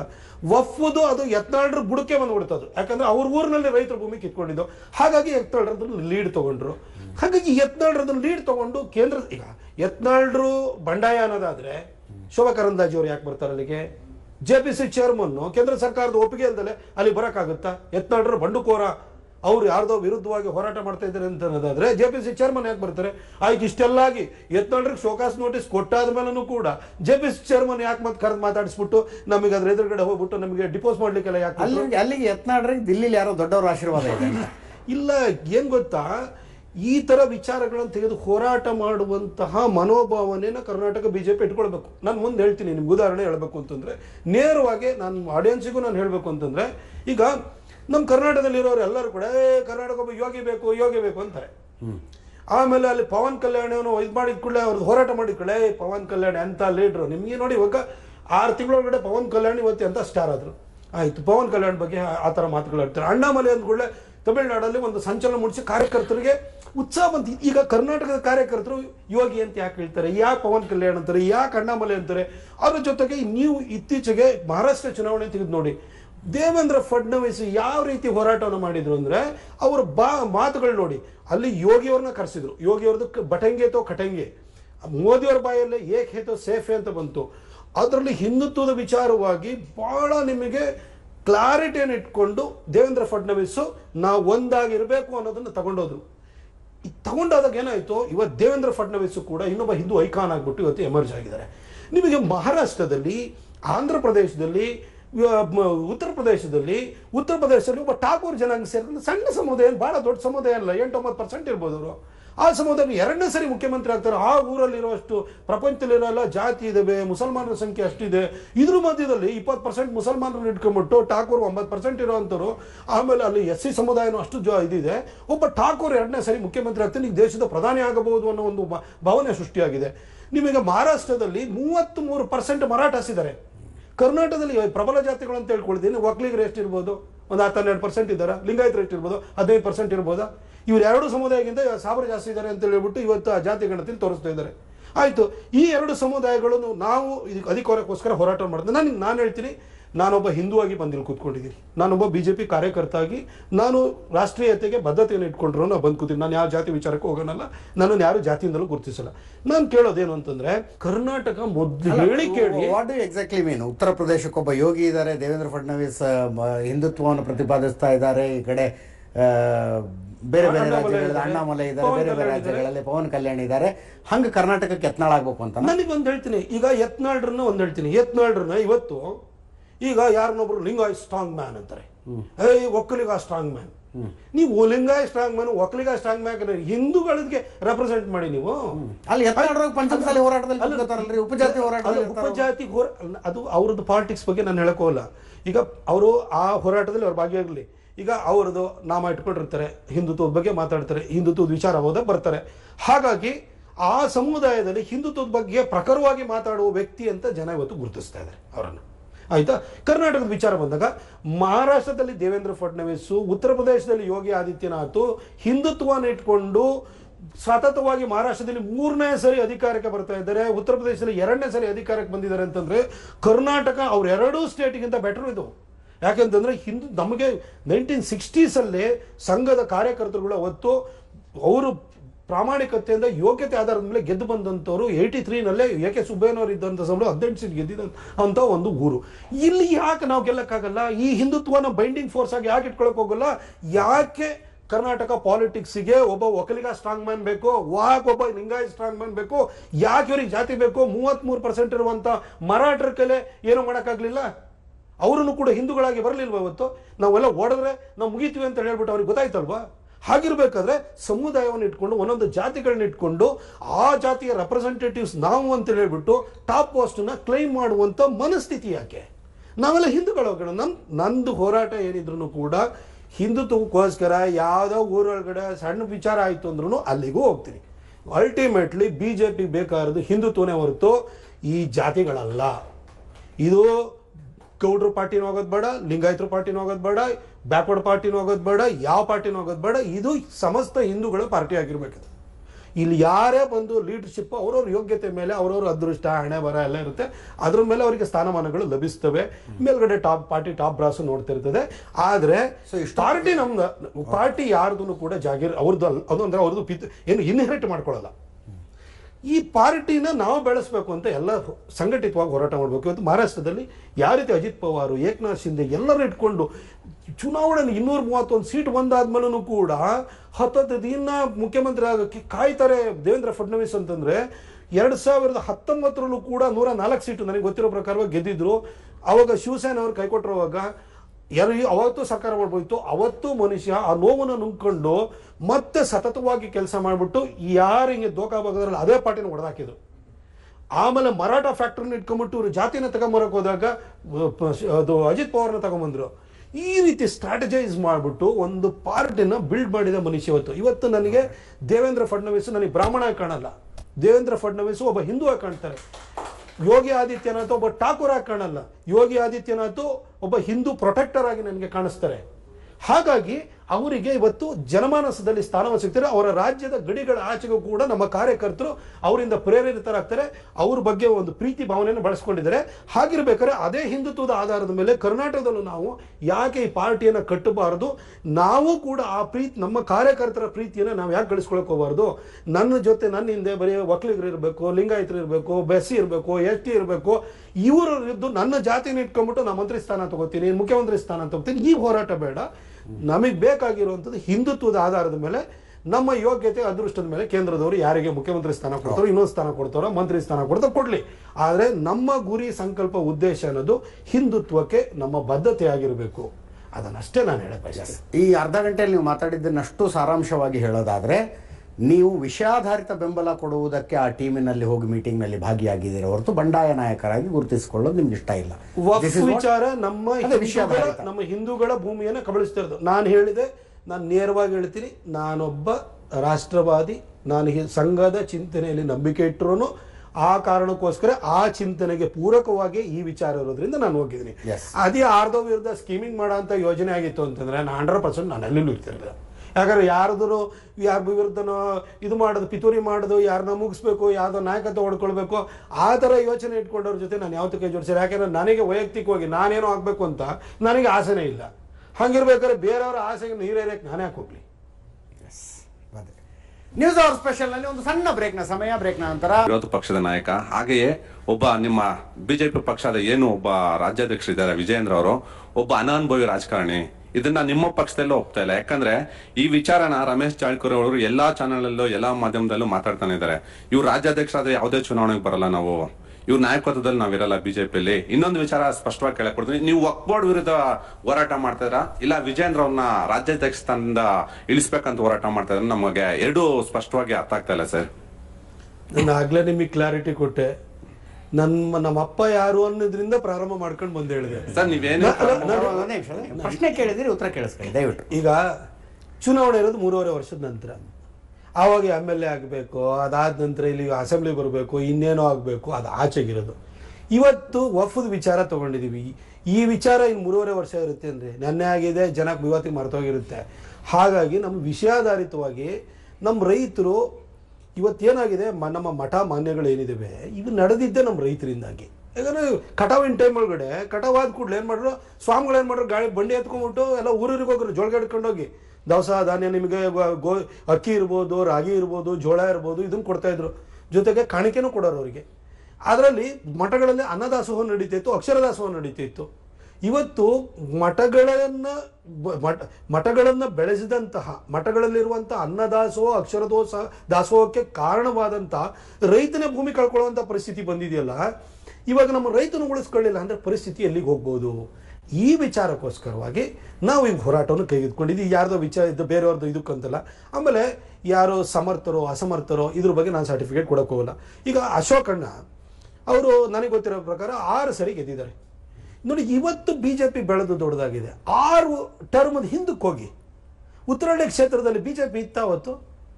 ಬೆಂಗಳೂರು ಅಂತ ಕ್ಷೇತ್ರದಲ್ಲಿ ಎಂತೆಂಥ ದೊಡ್ಡ ದೊಡ್ಡ ಕುಳಗಳು, ಅವಾಗೆಲ್ಲ ಲಿಕ್ಕರ್ ಲಾಬಿ, ಎಜುಕೇಷನ್ ಲಾಬಿ, ಈ ಥರದವರು ರೂಲ್ ಮಾಡ್ತಾ ಇರುವಂಥ ಸಂದರ್ಭದಲ್ಲಿ ಇಲ್ಲಿ ಬಿಜೆಪಿ ಬಾವುಟ ಹಾರಿಸಿದ್ರಲ್ವ ಅಶೋಕಣ್ಣ? ಇವತ್ತು ನಿಮಗೆ ಆ ಟರ್ಮ್ ನೋಡಿ ಆದ್ಮೇಲೆ ನಿಮಗೆ ಅನ್ನಿಸ್ಬೋದು ಅವರು ಸಮರ್ಥರೋ ಅಸಮರ್ಥರೋ ಅಂತ ಅನ್ನಿಸ್ಬೋದು. ಎಲ್ಲರೂ ಕೂಡ ಈಗ ಅರುಣ್ ಜೇಟ್ಲಿ ತರ ಬಿಜೆಪಿನಲ್ಲಿರುವಂತ 240 ಜನ MP ಗಳಿಗೆ ಆಗುತ್ತಾ? ಆಗಲ್ಲ. ಕೆಲವರಿಗೆ ವಿಷಯ ಪ್ರತಿಪಾದನೆ ಅದು ಕೆಲವರಿಗೆ ಸಿದ್ಧಿಸಿರುತ್ತೆ, ಕೆಲವರಿಗೆ ಸಿದ್ಧಿಸಿರಲ್ಲ. ಹಾಗಂತ ಪಾರ್ಟಿಯ ಸಿದ್ಧಾಂತದ ಬದ್ಧತೆ ಇದೆಯಲ್ಲ ಅದನ್ನ ನೋಡ್ಬಿಟ್ಟೆ ಕೇಂದ್ರದ ನಾಯಕತ್ವ ಅವರಿಗೆ ಆ ಸ್ಥಾನವನ್ನು ಕೊಟ್ಟಿರ್ತಾರೆ. ಈಗ ವಿಜೇಂದ್ರ ಅವರಿಗೆ ಈ ಸಂದರ್ಭದಲ್ಲಿ ಒಂದು ಸಂದಿಗ್ಧ ಸಂದರ್ಭ, ಚುನಾವಣೆ ಫಾಸ್ಟ್ ಆಗಿ ಅಪ್ರೋಚ್ ಆಗ್ತಾ ಇತ್ತು, ಇದು ಲೋಕಸಭಾ ಇದು ಬರ್ತಾ ಇತ್ತು. ಇಡೀ ದೇಶಾದ್ಯಂತನೂ ಕೂಡ ನಾವು 400ಕ್ಕಿಂತ ಹೆಚ್ಚು ಸೀಟ್ ಗೆಲ್ಲಬೇಕು, ತುಂಬಾ ಬದಲಾವಣೆಗಳನ್ನು ತರಬೇಕು ಅಂತ ಎಲ್ಲ ಯೋಚನೆಯನ್ನು ಮಾಡಿದ್ರು. ಆ ಸಂದರ್ಭದಲ್ಲಿ ಕರ್ನಾಟಕ 2023 ಚುನಾವಣೆಯಲ್ಲಿ ನಾವು ಆ ರೀತಿ ಕೆಳಗಡೆ ಬಿದ್ದೋಗಿದ್ದು, 66 ಸೀಟಿಗೆ ಇಳಿದೋಗಿದ್ದು. ಈ ಸಂದರ್ಭದಲ್ಲಿ ಈ ಒಂದು ವಿಪ್ಲವದ ಕಾಲದಲ್ಲಿ ಯಾರು ಇದನ್ನ ಮುಂದಕ್ಕೆ ತಗೊಂಡು ಹೋಗ್ಬೋದು? ಆಗ ಯಡಿಯೂರಪ್ಪ ಸಾಹೇಬರು ಅವರ ಅದು ರಾಜಕೀಯ ಅಂತಲೇ ಒಂದು ಚುನಾವಣಾ ರಾಜಕೀಯ ಅಂತ ಮುಗಿದಿತ್ತು. ಅವರು ಹಿಂದೆ ನಿಂತ್ಕೊಂಡು ಗೈಡ್ ಮಾಡ್ತಾರೆ, ಇನ್ನೊಂದು ಮಾಡ್ತಾರೆ. ಆಗ ವಿಜೇಂದ್ರ ಅವರಿಗೆ ನೇತೃತ್ವವನ್ನು ಕೊಟ್ಟರು. ಆ ಸಂದರ್ಭಕ್ಕೆ ಅವ್ರನ್ನ ತಗೊಂಡ್ಬಂದಿದ್ದಾರೆ. ಈಗ ಅವರು 1 ವರ್ಷ ಆಯಿತು. ಈಗ ನಿಮ್ಗಿರೋ ಕಾರ್ಯಕರ್ತರು ಇರ್ಬೋದು, ಯಾರಿರ್ಬೋದು, ರಿವ್ಯೂ ಮಾಡ್ತಾರೆ. ನಾವು ಕಾರ್ಯಕರ್ತರು ಏನೇ ಹೇಳಲಿ, ಜನ ಏನೇ ಮಾತಾಡ್ಕೊಳ್ಳಿ, ಅದನ್ನು ನಾವು ಪಾಸಿಟಿವ್ ಆಗಿ ತಗೊಂಡು ನಮ್ಮ ಹತ್ರ ತಪ್ಪುಗಳಿತ್ತು ಅಂದರೆ ನಾವು ನಿರೀಕ್ಷೆಗೆ ತಕ್ಕ ಹಾಗೆ ನಡ್ಕೊಳ್ಳಿಲ್ಲ ಅಂತಂದರೆ ನಾವು ಆತ್ಮಾವಲೋಕನವನ್ನು ಮಾಡಿಕೊಂಡು ಅದು ತಕ್ಕ ಹಾಗೆ ನಮ್ಮನ್ನು ಅಣಿಗೊಳಿಸ್ಕೊಳ್ಳೋವಂಥದ್ದು ಮಾಡಬೇಕೇ ಹೊರತು ಯಾರನ್ನೂ ನಾನಿಲ್ಲಿ ಇಲ್ಲ ಇವ್ರ ಕೈಲಿ ಏನೂ ಆಗಲ್ಲ, ಅವ್ರ ಕೈಲಿ ಏನೂ ಆಗಲ್ಲ. ಜನ ಏನೋ ಒಂದೊಂದ್ಸರಿ ಮಾತಾಡ್ತಾರೆ.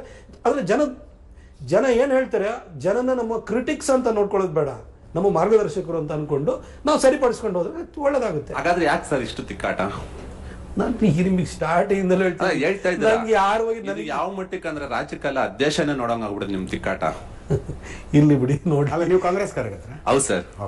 ಈ DK ಅವರು ಮತ್ತೆ ಇವರು ಸಿದ್ದರಾಮಯ್ಯ ಹೊಡೆದಾಡ್ತಾರಲ್ಲ, ಪಾಪ ಈ DK ಎಲ್ಲಿ ಬಂದು ನನ್ನ ಚೇರ್ ಎಳಿತಾರೋ ಅಂತ ಹೇಳ್ಬಿಟ್ಟು ಅವರು ಯೋಚನೆ ಮಾಡ್ತಾ ಇರ್ತಾರೆ. ಅದಕ್ಕೋಸ್ಕರ ಅಲ್ಲಿ ಹೋಗ್ಬಿಟ್ಟು ಸತೀಶ್ ಜಾರಕಿಹೊಳಿ ಹೇಳಿಕೆ ಕೊಡಿಸ್ತಾ ಇರ್ತಾರೆ. DK ಶಿವಕುಮಾರ್ ಹಾಸನದ ಸಮಾವೇಶದ ವೇದಿಕೆ ಮೇಲೆ ನಿಂತು ನಾನು ಸಾಯೋವರೆಗೂ ಸಿದ್ದರಾಮಯ್ಯನವ್ರ ಬೆಂಬಲಕ್ಕೆ ಇರ್ತೀನಿ ಅಂತ DK ಶಿವಕುಮಾರ್ ಹೇಳ್ತಾರೆ. ಅಂದ್ರೆ ಆಶೀರ್ವಾದ ಮಾಡಿ ನನಗೂ 2 ವರ್ಷ ನಾನು ಬಿಟ್ಕೊಡಿ, ನೀವು ಒಬ್ಬರೇ ಅಲ್ಲ, ನೀವು 2 ಸರಿ ಮುಖ್ಯಮಂತ್ರಿ ಆಗಿರಿ, ನೀವೇನು ಒರಿಜಿನಲ್ ಕಾಂಗ್ರೆಸ್ಸಿಗೆ ಅಲ್ಲ, ನೀವು ನಾನು ಪಾರ್ಟಿನಲ್ಲಿ 89ರಿಂದ ಗೆದ್ಕೊಂಡ್ ಬಂದಿದ್ದೀನಿ, ಬಿಟ್ಕೊಡಿ ಸಿದ್ದರಾಮಯ್ಯನರೇ ಅಂತ ಹೇಳ್ಬಿಟ್ಟು ನೋಡಿ. ಪಬ್ಲಿಕ್ ಕನ್ಸಮ್ ಈ ಪಾಲಿಟಿಷಿಯನ್ಸ್ ವೇದಿಕೆಯಲ್ಲಿ ಹೇಳೋದೇ ಬೇರೆ ಇರುತ್ತೆ, ಒಳಗಡೆ ಇರೋದೇ ಬೇರೆ ಇರುತ್ತೆ. ಪಬ್ಲಿಕ್ ಕನ್ಸಂಪ್ಷನ್ ಯಾರು ಹಂಗೆ ಮಾತಾಡ್ತಾರೆ? ನಿಮ್ಮವ್ರು ಪಬ್ಲಿಕ್ ಕನ್ಸಂಪ್ಷನ್ಗೆ ಹಂಗೆ ಮಾತಾಡಿದ್ರೆ ಇದು ಬೀದಿ ಜಗಳ ಅನ್ನಿಸ್ತಾ ಇರಲಿಲ್ಲ. ಮೈಕ್ ಹಿಡಿದ ತಕ್ಷಣ ಯತ್ನಾಳ್ರು, ನಾನು ಒಂದೊಂದ್ಸಲ ಹೇಳಿದೆ, ಇದ್ರದ್ದು ತುಂಗಭದ್ರಾ ಡ್ಯಾಮಿಂದು ಕ್ರಸ್ಟ್ ಗೇಟ್ ಹೊಡೆದೋಗ್ಬಿಟ್ಟಿತ್ತಲ್ಲ, ಅದನ್ನ ಬೇಕಿದ್ರೆ ಕರೆಕ್ಟ್ ಆಗಿ ಯಾವಾಗ ಬಂದ್ ಮಾಡ್ತೀನಿ ಅಂತ ಹೇಳಬಲ್ಲ ಅಂತ ಇಂಜಿನಿಯರ್ ಇದಾರೆ. ಬಟ್ ಯತ್ನಾಳ್ರನ್ನ ಕರೆಕ್ಟ್ ಆಗಿ ಸುಮ್ಮನೆ ಯಾವಾಗ ಮಾಡಿಸ್ತೀವಿ ಅಂತ ಹೇಳೋರು ಯಾರು ಇಲ್ಲ. ನೋಡಿ, ಒಂದೇನು ಗೊತ್ತಾ, ಯತ್ನಾಳ್ರು ಹೇಳಿ ಕೇಳಿ ಉತ್ತರ ಕರ್ನಾಟಕದವರು ಖಡಕ್ ರೋಟಿ ಖಾರ ಚಟ್ನಿ ತಿಂತಾರೆ, ಅವರಿಗೆ ಸಾಫ್ಟ್ ಆಗಿರು ಅಂತ ಹೇಳಕ್ ಆಗಲ್ಲ ನಾವು. ಆದ್ರೆ ಅವ್ರು 1994ರಲ್ಲಿ ಅವರು MLA ಆಗಿದ್ದಂಥವ್ರು. ಒಬ್ಬ ಮನುಷ್ಯನಿಗೆ ಒಂದು ಕ್ಯಾರೆಕ್ಟರ್ ಇರ್ತದೆ, ಅದನ್ನು ನಾವು ಸರಿಪಡಿಸೋಕ್ಕಾಗಲ್ಲ. ಅವರಿಗೆ ಈ ತರ ನೀವೇನು ಗೊತ್ತಾ, ಸ್ಟ್ರಾಟಜೈಸ್ ಮಾಡೋದು, ಏನೋ ಸ್ಕೀಮಿಂಗ್ ಮಾಡೋವಂಥದ್ದು, ಈ ತರ ಕೂಡ ಇಲ್ಲ.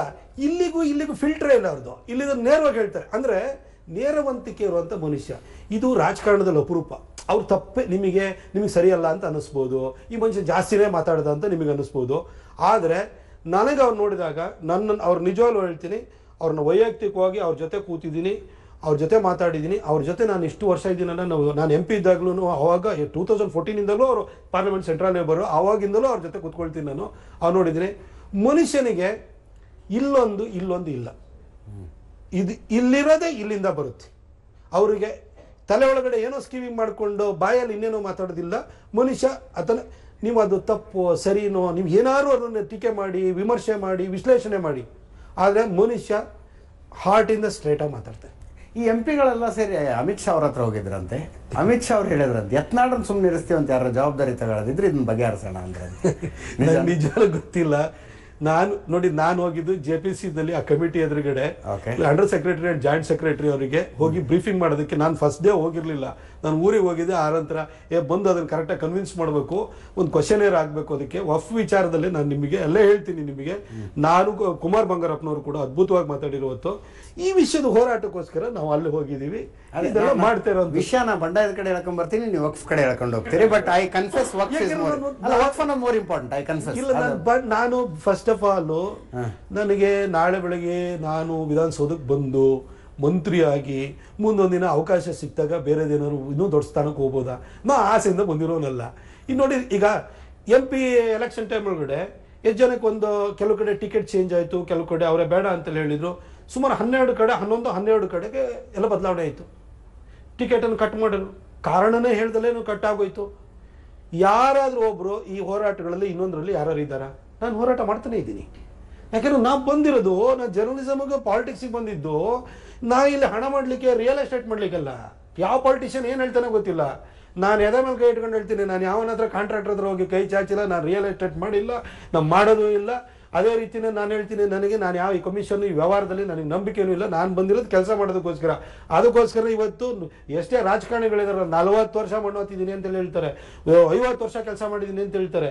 ಆದರೆ ಅವರ ಆರ್ಥಿಕ ಸ್ಥಿತಿಗತಿಯನ್ನು ನೀವು ನೋಡಿ, ಅವ್ರು ಎಲ್ಲಿವರೆಗೂ ಬೆಳೆದಿದ್ದಾರೆ ಅಂತ ನೋಡಿ, ಆಯ್ತಾ? ಅದ್ರ ಜೊತೆಗೆ ನಾನು ಹೇಳ್ತೀನಿ, ಅವರು 40 ವರ್ಷ ರಾಜಕಾರಣಿಗಳು ಮಾಡಿರೋರು ನಾಳೆ ಬೆಳಗ್ಗೆ ಅವರು ಸತ್ತರೆ ಅವ್ರದ್ದು ಕೊಟ್ಟೋಗಿರೋ ಕೊಡುಗೆ ಯಾವುದು ಅಂತ ಕೇಳಿದ್ರೆ ಏನು ಹೇಳಕ್ಕಾಗಲ್ಲ. ಆದರೆ ಮೈಸೂರು ಬೆಂಗಳೂರು ಹೈವೇ ಇರೋರ್ಗೆ ನನ್ನ ಹೆಸರು ಹೇಳಲೇಬೇಕು. ಏರ್ಪೋರ್ಟ್ ಇರ್ಬೋದು, ರೈಲ್ವೆ ಇರ್ಬೋದು, ಎಲ್ಲ ಕೆಲಸ ನಾನು ಮಾಡಿದ್ದೀನಿ. ಹಾಗಾಗಿ ನಾನು ಕೆಲಸ ಮಾಡ್ಲಿಕ್ಕೆ ಅಂತ ಬಂದವನು.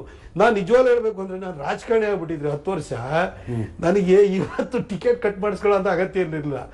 ನಾನು ಬರೀ ಡೆವಲಪ್ಮೆಂಟ್ ಅಷ್ಟೇ ಮಾಡಿದೆ. ಯಾರೇನೇ ಅಲ್ಲಿ ದಿನ ಹೋಗು, ರೋಡ್ ಹತ್ರ ಇಲ್ಲೂ, ಅಲ್ಲೋಗು ಇಲ್ಲೋಗು, ಕಸ ಕ್ಲೀನ್ ಮಾಡಿಸೋದ್ರಿಂದ ಕೆಲಸ ಮಾಡಿದೆ ನಾನು. ನನಗೆ ಈ ಪಾಲಿಟಿಕ್ಸಿಗೆ ಮೋದಿಜಿಯವರು ಏನು ಗೊತ್ತಾ, ನಾ ಕಾವುಂಗ ನಾ ಖಾನೆ ದೂಂಗ ಅಂದರು, ನಾ ಬೇಟುಂಗ ನಾ ಬೆಟ್ನೆ ದೂಂಗ ಅಂದರು, ಆಯ್ತಾ? ನಮ್ದೆಲ್ಲ ಇದು ಈ ಥರ ನಮ್ಮನ್ನ ಪರ್ಫಾರ್ಮೆನ್ಸ್ ನೋಡ್ತಾರೆ. ಇನ್ನೊಂದಾಯ್ತು, MP ಲ್ಯಾಡ್ ಯುಟಿಲೈಸೇಷನ್ ಅಲ್ಲಿ ಸ್ಟೇಟಲ್ಲೇ ನಂಬರ್ 1 ಆದೆ ನಾನು. ಸತತವಾಗಿ 7 ವರ್ಷ ನಂಬರ್ 1 ಇದ್ದೆ ನಾನು. ಹೀಗೆ ನಾನು ಈ ತರ ಹೋರಾಟ ಮಾಡ್ಕೊಂಡು ಬಂದೆ ಹೊರತು ಈ ರೀತಿ ಕೆಲಸದಲ್ಲಿ ಕಾನ್ಸಂಟ್ರೇಟ್ ಮಾಡಿ ಪಾಲಿಟಿಕ್ಸ್ ಮಾಡಕ್ ಹೋಗ್ಲಿಲ್ಲ. ನಿಮ್ ಟಿಕೆಟ್ ಕಟ್ ಆಗಿದ್ದೆ ಪ್ರತ್ಯೇಕ ಚರ್ಚೆ, ಅದಕ್ಕೂ ಬರ್ತೀನಿ ನಾನು. ಎಸ್ ಸರ್, ನಮಸ್ತೆ. ವಿನಾಯಕ್ ಅಂತ, ಕಾಂಗ್ರೆಸ್ ಕಾರ್ಯಕರ್ತ. ಕಂಡಿದ್ದು ರಸ್ತೆಯಲ್ಲಿ ಹೋಗ್ತಾ ಬರ್ತಾ ಯಾವ್ಯಾವ ಕಾಮಗಾರಿ ಕಾಣ್ತೋ ಎಲ್ಲವನ್ನು ನಂದೆ ನಂದೆ ನಂದೆ ನಂದೆ ಅಂತ ಬಂದ್ರೆ, ರಾಜ್ಯ ಸರ್ಕಾರ, ಕೇಂದ್ರ ಸರ್ಕಾರ ಎಲ್ಲಾ ಯೋಜನೆಗಳು ನಾನೇ ಮಾಡಿದೆ. ಈಗ ರಸ್ತೆನೂ ನಾನೇ ಮಾಡಿದೆ ಅಂದ್ರೆ ಯಾರೋ ಕ್ಲೇಮ್ ಮಾಡ್ಕೋತಿದ್ರು, ಇರ್ಲಿ, ಎಲ್ಲವನ್ನೂ ನಾನೇ ಮಾಡಿದೆ ಅಂತ ಹೇಳ್ಕೊಂಡ್ರೆ ಅದೇ ನಿಮ್ಗೆ ಮುಳುವಾಯ್ತು. ಕಡೆಗೆ ಅಂದ್ರೆ ಬಿಜೆಪಿ ಸರ್ಕಾರದ ಅವಧಿಯಲ್ಲೂ ಮಾಡಿದ್ದು ನಾನೇ ಮಾಡಿದೆ ಅಂತ ಹೇಳಿದ್ದು ನಿಮ್ಗೆ ಮುಳುವಾಯ್ತು. ಜೊತೆಗೆ ಅಪ್ಪ ಮಕ್ಕಳನ್ನ ಬೇರೆ ಯಾರೋ MLA ಮಾಡಿದ್ದು ನಾನ್ ಮಾಡಿದೆ ಅಂತ ಹೇಳ್ಕೊ. ಸೊ ಆ ರೀತಿ ಆಯ್ತು. ಕಡೆಗೆ ಡೆಲ್ಲಿಲಿ ಯಾರನ್ನೋ ನಂಬ್ಕೊಂಡು ಅಪ್ಪ ಮಕ್ಕಳನ್ನ ಎದುರಾಕೊಂಡ್ರಿ. ಕಡೆಗೆ ನಿಮ್ಗೆ ಅಧಿಕಾರದ ಅಲ್ಪವಿರಾಮದಲ್ಲಿ ಈಗ ನೀವಿದ್ದೀರಿ. ಈಗ ಸದ್ಯಕ್ಕೆ ನಿಮ್ಗೆ ಪ್ರತೀಕಾರದ ಉದ್ದೇಶದಿಂದ ಈಗ ನೀವು ತಿರುಗಾಡ್ತಾ ಇದ್ದೀರಾ. ಪರವಾಗಿಲ್ಲ, ಹೊಡೆದಾಟ ಜಾಸ್ತಿ ನಿಮ್ ನಡೀತಾ ಇದೆ ಚೇರಿಗೋಸ್ಕರ. ಅದಕ್ಕೆ ಹೇಳೋದು ಕೇಳಿ, ಇವೊಂದು ಹೇಳ್ತೀನಿ, ಯಾವ ವಿಚಾರ ಅಂತ ಹೇಳ್ತೀನಿ. ನಾನ್ ಮಾಡಿದೆ ಅಂತಿದೆಯಲ್ಲ, ಎಷ್ಟು ರಾಜಕಾರಣಿಗಳು ನಾನ್ ಮಾಡಿದೆ ಅದು ಕೆಲಸ ಮಾಡಿದೆ ಅಂತ ಹೇಳ್ತೇನೆ. ಹೇಳಿ ನೀವೊಂದು ಹೇಳಿ. ಪ್ರತಾಪ್ ಸಿಂಹ ಮಾಡಿರೋ ಅಂತ ಪ್ಲೀಸ್ ಒಂದ್ ನಿಮಿಷ ಕೇಳ್ಕೊಳ್ಳಿ.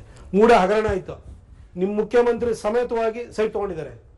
Except Pratap Simha, every other politician has taken a side from Muda. Irrespective of the party. Yeah, irrespective of all parties. ಯಾವ್ದು ಎಲ್ಲ ಪಾರ್ಟಿ. ನಾ ಪ್ರತಾಪ್ ಸಿಂಹ ಒಬ್ಬ ತಗೊಂಡಿಲ್ಲ, ಆಯ್ತಾ? 50-50 ನಲ್ಲಿ ನಾನು ಹೋಗಿಲ್ಲ, ನಾ ಮೂಡಕ್ಕೆ ಹೋಗಿಲ್ಲ. ಆದ್ರೆ ಮೂಡದ ಹತ್ರ 156 ಕೋಟಿ ತಗೊಂಡಿದ್ದೀನಿ.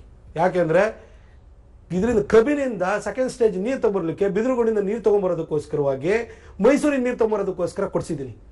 ಔಟರ್ ಪೆರಿಫೆರಲ್ ರಿಂಗ್ ರೋಡ್ ಅನ್ನು ಇವತ್ತು ಪ್ಲಾನ್ ಮಾಡಿ, ಬೆಂಗಳೂರಿಗೆ ಇವತ್ತಿಲ್ಲ, ನಾನು ಇವತ್ತೇ ಪ್ಲಾನ್ ಮಾಡಿಬಿಟ್ಟು ನಿತಿನ್ ಗಡ್ಕರಿ ಅವ್ರ ಹತ್ರ ಇನ್ ಪ್ರಿನ್ಸಿಪಲ್ ಅಪ್ರೂವಲ್ ತಗೊಂಡು ಅದನ್ನ DPR ಪ್ರಿಪೇರ್ ಮಾಡೋದಕ್ಕೆ 10 ಕೋಟಿ ತಗೊಂಡ್ಬಂದಿನಿ. ಅದು ನಾನು ಮಾಡಿರೋದು. ಮೈಸೂರಿಗೆ ನಮಗೆ ಕ್ರಿಕೆಟ್ ಸ್ಟೇಡಿಯಂ ಬೇಕು. ನಮ್ಮವ್ರು ಯಾಕೆ ಚಿನ್ನಸ್ವಾಮಿ ಸ್ಟೇಡಿಯಂಗೆ ಬರಬೇಕು? ಒಂದು ಕಾಲದಲ್ಲಿ ಇಡೀ ರಾಜ್ಯಕ್ಕೆ ಮೈಸೂರು ರಾಜ್ಯ ಅಂತಿತ್ತು. ನಾವ್ಯಾಕೆ ಹೋಗ್ಬೇಕು ಅಲ್ಲಿಗೆ? ಮೈಸೂರಿಗೆ ಕ್ರಿಕೆಟ್ ಸ್ಟೇಡಿಯಂ ತರಬೇಕು ಅಂತ ಹೇಳಿ ನಾನು ಉಯಿಲಾಳ್ ಹತ್ರ 26 ಎಕರೆ ಜಾಗ ಹುಡುಕಿದೆ. ಅಲ್ಲಿ ಹೋಗ್ಬಿಟ್ಟು ಆ ಜಾಗ ಇವತ್ತು ಅದನ್ನು ಚೇಂಜ್ ಮಾಡಿಸ್ಬಿಟ್ಟು, ಅದು ಯಾವುದೋ ಒಂದು ಸಂಸ್ಥೆ ಕೊಟ್ಟಿದ್ರು, ಅದು ವಾಪಸ್ ತೆಗೆಸಿ ಮಾಡಿಸ್ತೆ. ಅದನ್ನ ನಾನೇ ಮಾಡಿದ್ದು. ಮೈಸೂರು ಏರ್ಪೋರ್ಟಿಗೆ ಒಂದು ಫ್ಲೈಟ್ ಬರ್ತಿರ್ಲಿಲ್ಲ, ದನ ಮೇಯಿಸ್ತಿದ್ರು, ಫ್ಲೈಟ್ ಬರೋಂಗೆ ಮಾಡಿದೆ. 9 ಫ್ಲೈಟ್ ತಂದಿದ್ದೆ. ಕೋವಿಡ್ ಆದ ನಂತರ ಅದು ಪ್ರಾಬ್ಲಮ್ ಆಯಿತು. ಅದನ್ನು ಎಕ್ಸ್ಪಾನ್ಷನ್ಗೋಸ್ಕರ 319 ಕೋಟಿ ಬಸವರಾಜ್ ಬೊಮ್ಮಾಯಿ ಹತ್ರ ಬೈಸ್ಕೊಂಡಿದ್ದು ನಿಮ್ಗೆ ಗೊತ್ತಿರ್ಬೋದು, ಟಿವಿಲಿ ನೋಡಿರ್ತೀರಿ ನೀವು. ಹಿಂದೆ ಮುಂದೆ ಬಿದ್ದುಬಿಟ್ಟು ಹೋದೆ, ನಾನು ಮಾಡಿಸ್ದೆ. ಆಮೇಲೆ ಹುಣಸೂರಾಗಲಿ, ಪಿರಿಯಾಪಟ್ಟಣ ಆಗಲಿ, ಚಾಮುಂಡೇಶ್ವರಿ ನಮ್ಮ MLAಗಳಿಲ್ಲ. ನಾನು ಅದಕ್ಕೆ ಜಲಜೀವನ್ ಮಿಷನ್ ಅದು ಕನ್ವರ್ಜೆನ್ಸ್ ಮಾಡಿಬಿಟ್ಟು ಅದನ್ನು ನೀರು ತೊಗೊಂಡ್ಬರ್ಬೇಕು ಅಂತ ಹೋದೆ. ಅದಕ್ಕೋಸ್ಕರ ಇದಕ್ಕೆ ಹಳೆ ಗುಂಡುವಾಡಿ ಯೋಜನೆಗೆ 250 ಕೋಟಿ ಎಕ್ಸ್ಟ್ರಾ ಕೊಡಿಸ್ತೆ. ಪಿರಿಯಾಪಟ್ಟಣಕ್ಕೆ 213 ಕೋಟಿ ಕೊಡಿಸ್ತೆ, 239 ಕೋಟಿ. ಹುಣಸೂರಿಗೆ 213 ಕೋಟಿ ಕೊಡಿಸ್ತೆ.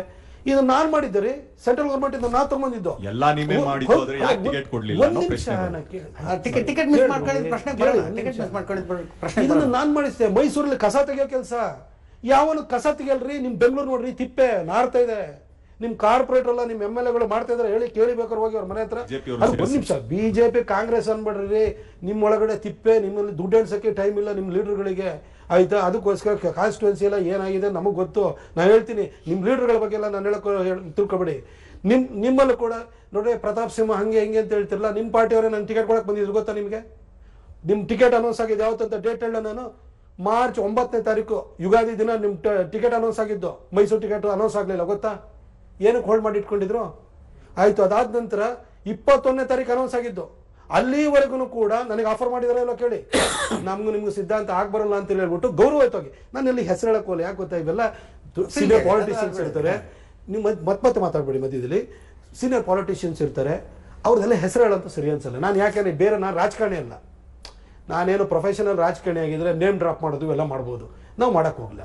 ನಾವು ಬಂದಿದ್ದಿದ್ರು ಉಂಟಲ್ರಿ, ನಾನು ಯಾರಿದ್ರು ಸೋಲಿಸ್ತಿದ್ದೆ, ನನ್ಗೆ ಆ ಶಕ್ತಿ ಇತ್ತು. ಆಮೇಲೆ ರಾಜಕಾರಣದಲ್ಲಿ ನೀವು ಒಂದು ತಿಳ್ಕೊಳ್ಳಿ, ರಾಜಕಾರಣದಲ್ಲಿ ನೀವು ನಿಮ್ಮ ಯೋಗ್ಯತೆಯನ್ನ ಎತ್ತರಿಸ್ಕೊಂಡು ಉನ್ನತ ಸ್ಥಾನಕ್ಕೆ ಹೋಗುವಂಥದ್ದಲ್ಲ.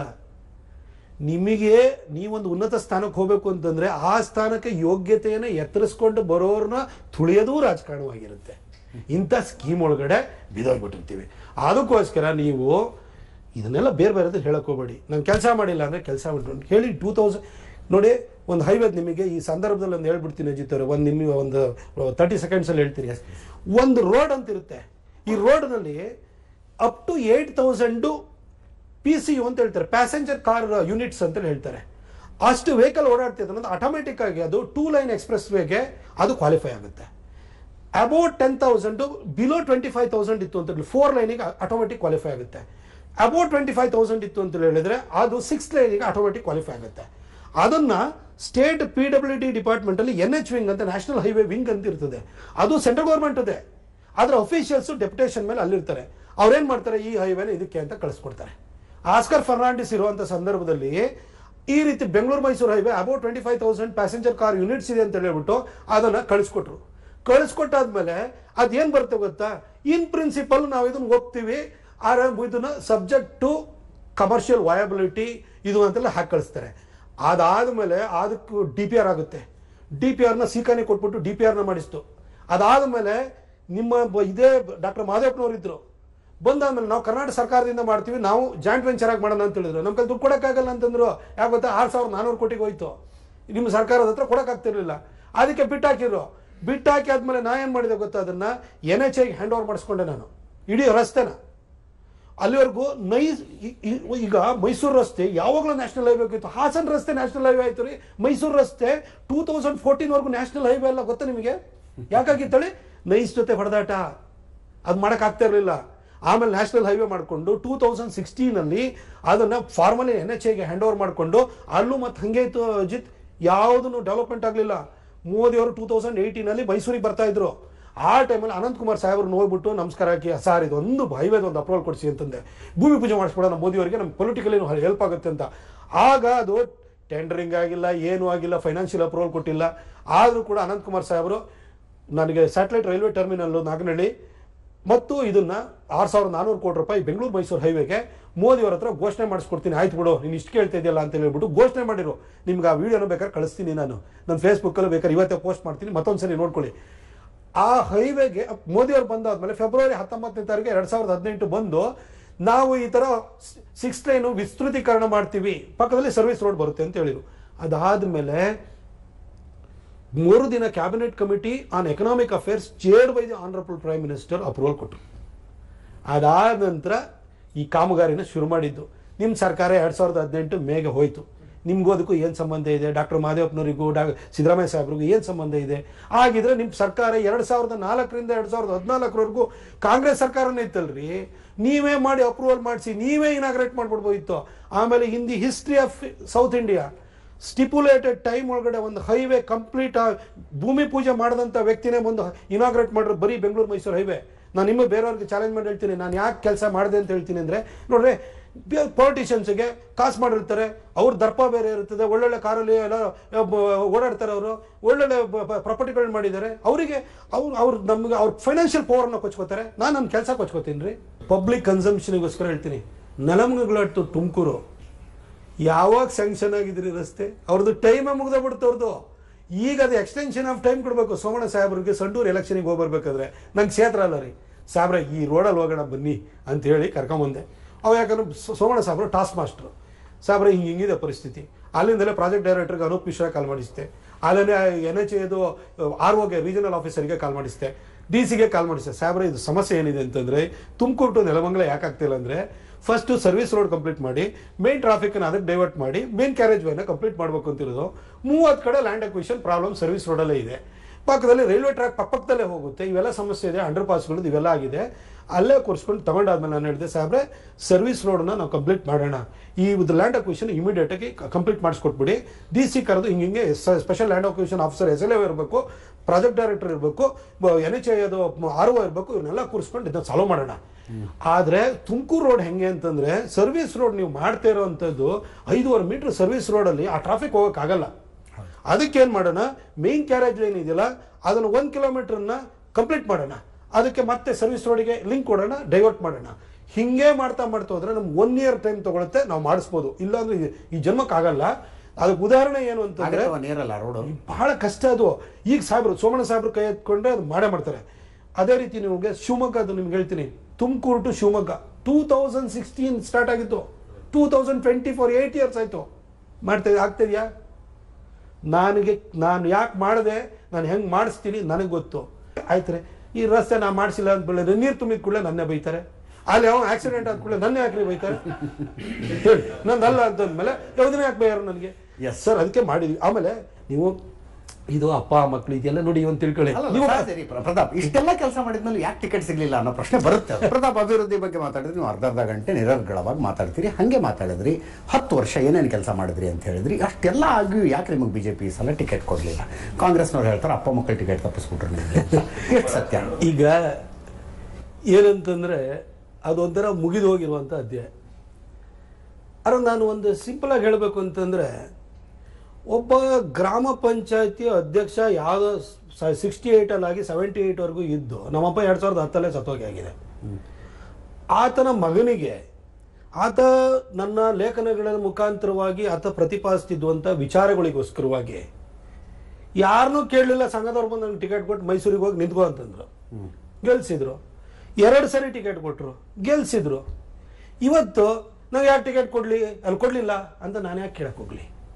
ಅವತ್ತು ನನಗೆ ಕೊಡಬೇಕಾದ್ರೂ ಕೂಡ ಯಾವ ಹಿನ್ನೆಲೆ ಇಲ್ಲದೆ ಇದ್ದವನ್ನ ತಗೊಬಂದ್ಬಿಟ್ಟು ನನ್ನನ್ನು ಟಿಕೆಟ್ ಕೊಟ್ಟು ಗೆಲ್ಸಿದರೆ, ಕೈ ಹಿಡಿದಿದ್ದಾರೆ, ಎಲ್ಲ ರೀತಿಯೂ ಸಹಾಯ ಮಾಡಿದ್ದಾರೆ, ನನಗೆ ಮಾರ್ಗದರ್ಶನ ಮಾಡಿದ್ದಾರೆ. ಈ ಸರಿ ಇಲ್ಲ ಅಂತಂದ್ರು 4 ದಿನ ಬೇಜಾರು ಆಗೇ ಆಗುತ್ತೆ ಸಹಜವಾಗಿ. ಇಷ್ಟೆಲ್ಲ ಕೆಲಸ ಮಾಡಿದ್ದೆ ಅಂತ ಬೇಜಾರಾಗುತ್ತೆ. ಆದ್ರೆ ಏನೋ ಒಂದು ಒಳ್ಳೆ ಉದ್ದೇಶ, ಯಾಕಂದ್ರೆ ನನ್ನನ್ನು ಕೈ ಹಿಡಿದು ಬೆಳೆಸಿರೋರು ಅವರು. ಈಗ ಇನ್ಯಾವುದೋ ಒಂದು ಕಾರಣಕ್ಕೋಸ್ಕರವಾಗಿ ನನಗೆ ಸ್ವಲ್ಪ ದಿನ ಆರ್ಗನೈಸೇಷನ್ ಕೆಲಸ ಮಾಡುವಂತಲೋ ಅಥವಾ ಸ್ವಲ್ಪ ದಿನ ತಾಳ್ಮೆಯಿಂದ ಇರು, ಸ್ವಲ್ಪ ದಿನ ಇನ್ನೂ ಕೂಡ ಪ್ರಬುದ್ಧನಾಗುವಂತಲೋ ಯಾವುದಕ್ಕೋ ಒಂದು ಕಾರಣಕ್ಕೋಸ್ಕರ. ಯಾರೋ ಈಗ ನಮ್ಮ ಪಾರ್ಟಿಯವ್ರು ನಾನು ಹೋಗ್ಬಿಟ್ಟು ಪ್ರಶ್ನೆ ಮಾಡೋಕ್ಕಾಗಲ್ಲ. ಅವತ್ತು ಪಾರ್ಟಿ ನನಗೆ ಅನಾಮತಕ್ಕೆ ತಗೊಂಡ್ಬಂದು ನನ್ನನ್ನು MP ಮಾಡಿದ್ರು. ಇವತ್ತು ಇದ್ದಕ್ಕಿದ್ದಂಗೆ ಟಿಕೆಟನ್ನು ಕಟ್ ಮಾಡಿದ್ದಾರೆ. ಹಾಗಂತ ಮುಂದಿನ ದಿನಗಳ ಮುಗಿದೇ ಹೋಯ್ತು ಅಂತ ಅರ್ಥ ಅಲ್ಲ, ಬೇರೆ ಯೋಚನೆಗಳು ಇರಬಹುದು. ಈ ಸಂದರ್ಭದಲ್ಲಿ ನಾನು ನನ್ನ ಸೈದ್ಧಾಂತಿಕ ನಿಷ್ಠೆ ಬದ್ಧತೆಯನ್ನು ಮಾತ್ರ ನಾನು ಮುಂದುವರಿಸ್ತಾ ಹೋಗ್ತಿದ್ದೀನಿ. ಒಂದು ವೇಳೆ ರಾಜಕೀಯ ಅಧಿಕಾರವೇ ನನ್ನ ಗುರಿ ಉದ್ದೇಶಗಳಾಗಿದ್ದರೆ ನನ್ನ ಈ ಸೈದ್ಧಾಂತಿಕ ಬದ್ಧತೆಗಳನ್ನು ನಾನು ಬದಿಗಿಟ್ಬಿಟ್ಟಿರ್ತಾ ಇದ್ದೆ. ನಾನು ಕಾಂಗ್ರೆಸ್ಗೆ ಹೋಗಿ ಜಾಯ್ನ್ ಆಗಿರ್ತಿದ್ದೆ, ನಾನು ಕಾಂಗ್ರೆಸ್ಸಿಂದ ಇವತ್ತು MP ಆಗಿರ್ತಿದ್ದೆ ಅಷ್ಟೇ. ಆದರೆ ನನ್ನ ಸೈದ್ಧಾಂತಿಕ ಬದ್ಧತೆ ಇರೋದ್ರಿಂದಾಗಿ ನಾನು ಇಲ್ಲಿ ಬಂದಿದ್ದೀನಿ, ತಾಳ್ಮೆಯಿಂದ ಇದ್ದೀನಿ. ನೋಡಿ ಒಂದು ತಿಳ್ಕೊಳ್ಳಿ, ಪ್ರತಿನಿತ್ಯ ದೇದೀಪ್ಯಮಾನನಾಗಿ ವಿರಾಜಿಸುವಂಥ ಸೂರ್ಯನಿಗೆ ಗ್ರಹಣ ಬಡಿಯುತ್ತೆ. ಈ ಪ್ರತಾಪ್ ಸಿಂಹಂದು ಯಾವ ಲೆಕ್ಕ? ಆಮೇಲೆ ಒಂದು ನನಗೆ ಖುಷಿ ಇರೋದೇನು ಅಂತಂದರೆ, ನಾನು ಜನರಿಂದ ತಿರಸ್ಕೃತ ಆಗಿಲ್ಲ. ಆಮೇಲೆ ಯಾವುದೇ ರಾಜಕಾರಣಿಗಳ ಜೀವನವನ್ನು ನೋಡಿ, ಸಿದ್ದರಾಮಯ್ಯ ಸಾಹೇಬರು 3 ಎಲೆಕ್ಷನಲ್ಲಿ ಸೋತಿದ್ದಾರೆ, HD ದೇವೇಗೌಡರು 2 ಎಲೆಕ್ಷನಲ್ಲಿ ಸೋತಿದ್ದಾರೆ, ಯಡಿಯೂರಪ್ಪ ಸಾಹೇಬರು ಅವರು 1 ಎಲೆಕ್ಷನಲ್ಲಿ ಸೋತಿದ್ದಾರೆ, ಪಾರ್ಟಿಯಿಂದ ಆಚೆ ಹೋಗಿ ಅತಂತ್ರವಾಗಿ ವಾಪಸ್ ಬಂದಿದ್ದಾರೆ. ಅದೇ ರೀತಿಯಲ್ಲಿ ಖರ್ಗೆ ಸಾಹೇಬರು ಸೋತೋಗಿದ್ದಾರೆ, ಪರಮೇಶ್ವರ್ ಸಾಹೇಬರು ಸೋತಿದ್ದಾರೆ, ಕುಮಾರಣ್ಣ ಸೋತಿದ್ದಾರೆ. ಇವರೆಲ್ಲರೂ ಕೂಡ ದೊಡ್ಡ ದೊಡ್ಡ ಸ್ಥಾನಕ್ಕೆ ಹೋಗಿರುವಂತ. ಈಗ ಪಾರ್ಟಿ ನಮ್ಮ ಅಫಿಲಿಯೇಷನ್ ಬಿಟ್ಟು ನೋಡಿದ್ರೆ ಇವರೆಲ್ಲ ದೊಡ್ಡ ದೊಡ್ಡ ಲೀಡರ್ಸ್. ಇವತ್ತು ಮೋಸ್ಟ್ ಪಾಪ್ಯುಲರ್ ಚೀಫ್ ಮಿನಿಸ್ಟರ್ ಅಥವಾ ಪಾಪ್ಯುಲರ್ ಚೀಫ್ ಮಿನಿಸ್ಟರ್ನಕ್ಕೆ ಪಾಪ್ಯುಲರ್ ಲೀಡರ್ ಅಂತ ಹೇಳಿದ್ರೆ ಸಿದ್ದರಾಮಯ್ಯ ಸಾಹೇಬರು, no doubt is the most popular Karnataka politician. ಅವರು 3 ಸರಿ ಎಲೆಕ್ಷನ್ ಅಲ್ಲಿ ಜನ ಸೋಲಿಸಿದ್ದಾರೆ ಅಂದ್ರೆ ಅವ್ರು ರಾಜಕಾರಣ ಮುಗೀತಾ? ಅಗೇನ್ ಬಂದು ಮುಖ್ಯಮಂತ್ರಿ ಆದ್ರಲ್ವಾ? ರಾಜಕಾರಣದಲ್ಲಿ ನಾವು ಹೋರಾಟನ ಮಾಡಲೇಬೇಕಾಗುತ್ತೆ, ತಾಳ್ಮೆನೂ ಇಟ್ಕೊಳ್ಬೇಕಾಗುತ್ತೆ. Politics is a waiting game. ಅದು ನಿಮ್ಮ ಟೈಮ್ ಬರೋವರೆಗೂ ನೀವು ತಿಪ್ಪರ್ಲಾಗ ಹಾಕಿರೋ ಏನೂ ಆಗಲ್ಲ. ನಿಮ್ಮ ಹಣೆ ಬರ ನೆಟ್ಟಗಾದಿನ ಮತ್ತೆ ದೇವ್ರು ಕೊಟ್ಟಿರ್ತಾನೆ. ಹಣೆ ಬರ ಕೆಟ್ಟಿತ್ತು, ಕಳ್ಕೊಂಡಿದ್ದೀರಿ, ಅದ್ರ ಬಗ್ಗೆ ಯೋಚನೆ ಮಾಡಲ್ಲ. ಇನ್ನು ಒಂದು ಸಣ್ಣ ಬ್ರೇಕ್ ನ್ಯೂಸ್ ಆರ್ ಸ್ಪೆಷಲ್ನಲ್ಲಿ. ಆನಂತರ ಮಾಜಿ ಹಿನ್ನೆಲೆಯಾಗಿ ಇಟ್ಕೊಂಡು ಕುಟುಂಬ ರಾಜಕಾರಣವನ್ನು ನೀವು ಹೆಂಗೆ ನೋಡ್ತೀರಿ? ನೋಡಿ, ಇನ್ ಪ್ರಿನ್ಸಿಪಲ್ ಬಿಜೆಪಿ, ಒಂದು ನಿಮಿಷ, ಇನ್ ಪ್ರಿನ್ಸಿಪಲ್ ಬಿಜೆಪಿ ಕುಟುಂಬ ರಾಜಕಾರಣದ ವಿರುದ್ಧ ವಿಜೇಂದ್ರನ್ ರಾಜ್ಯಾಧ್ಯಕ್ಷ ಮಾಡಿದ್ರು. ನೀವು ಮೋದಿ ಅಮಿತ್ ಶಾ ಅಂತೀರಿ. ವಿಜೇಂದ್ರ ಮೋದಿ ಅಮಿತ್ ಶಾ ಅವರ ಆಯ್ಕೆ. ಈಗ ವಿಜೇಂದ್ರ ರಾಜ್ಯಾಧ್ಯಕ್ಷರಾಗಿದ್ದನ್ನು ಪ್ರಶ್ನಿಸುವ ಮೂಲಕ ಮೋದಿ ಅಮಿತ್ ಶಾ ಅವರ ನಿರ್ಧಾರವನ್ನು ಪ್ರಶ್ನಿಸಿದಂಗಲ್ವಾ? ನೀವು ಅಂದ್ರೆ ಬಂಡಾಯ ಟೀಮ್ ನಾನು ಹೇಳ್ತಾ ಇರೋದು. ನಾನು ಯಾವ ಕಾರಣಕ್ಕೋಸ್ಕರವಾಗಿ ಈ ಕೆಲಸವನ್ನು ಮಾಡ್ತಿರೋ ವಫ್ ವಿರುದ್ಧ ಹೋರಾಟವನ್ನು ಮಾಡ್ತಾ ಇದ್ದೀನಿ ಅನ್ನೋದು ಹೇಳಿದ್ದೀನಿ.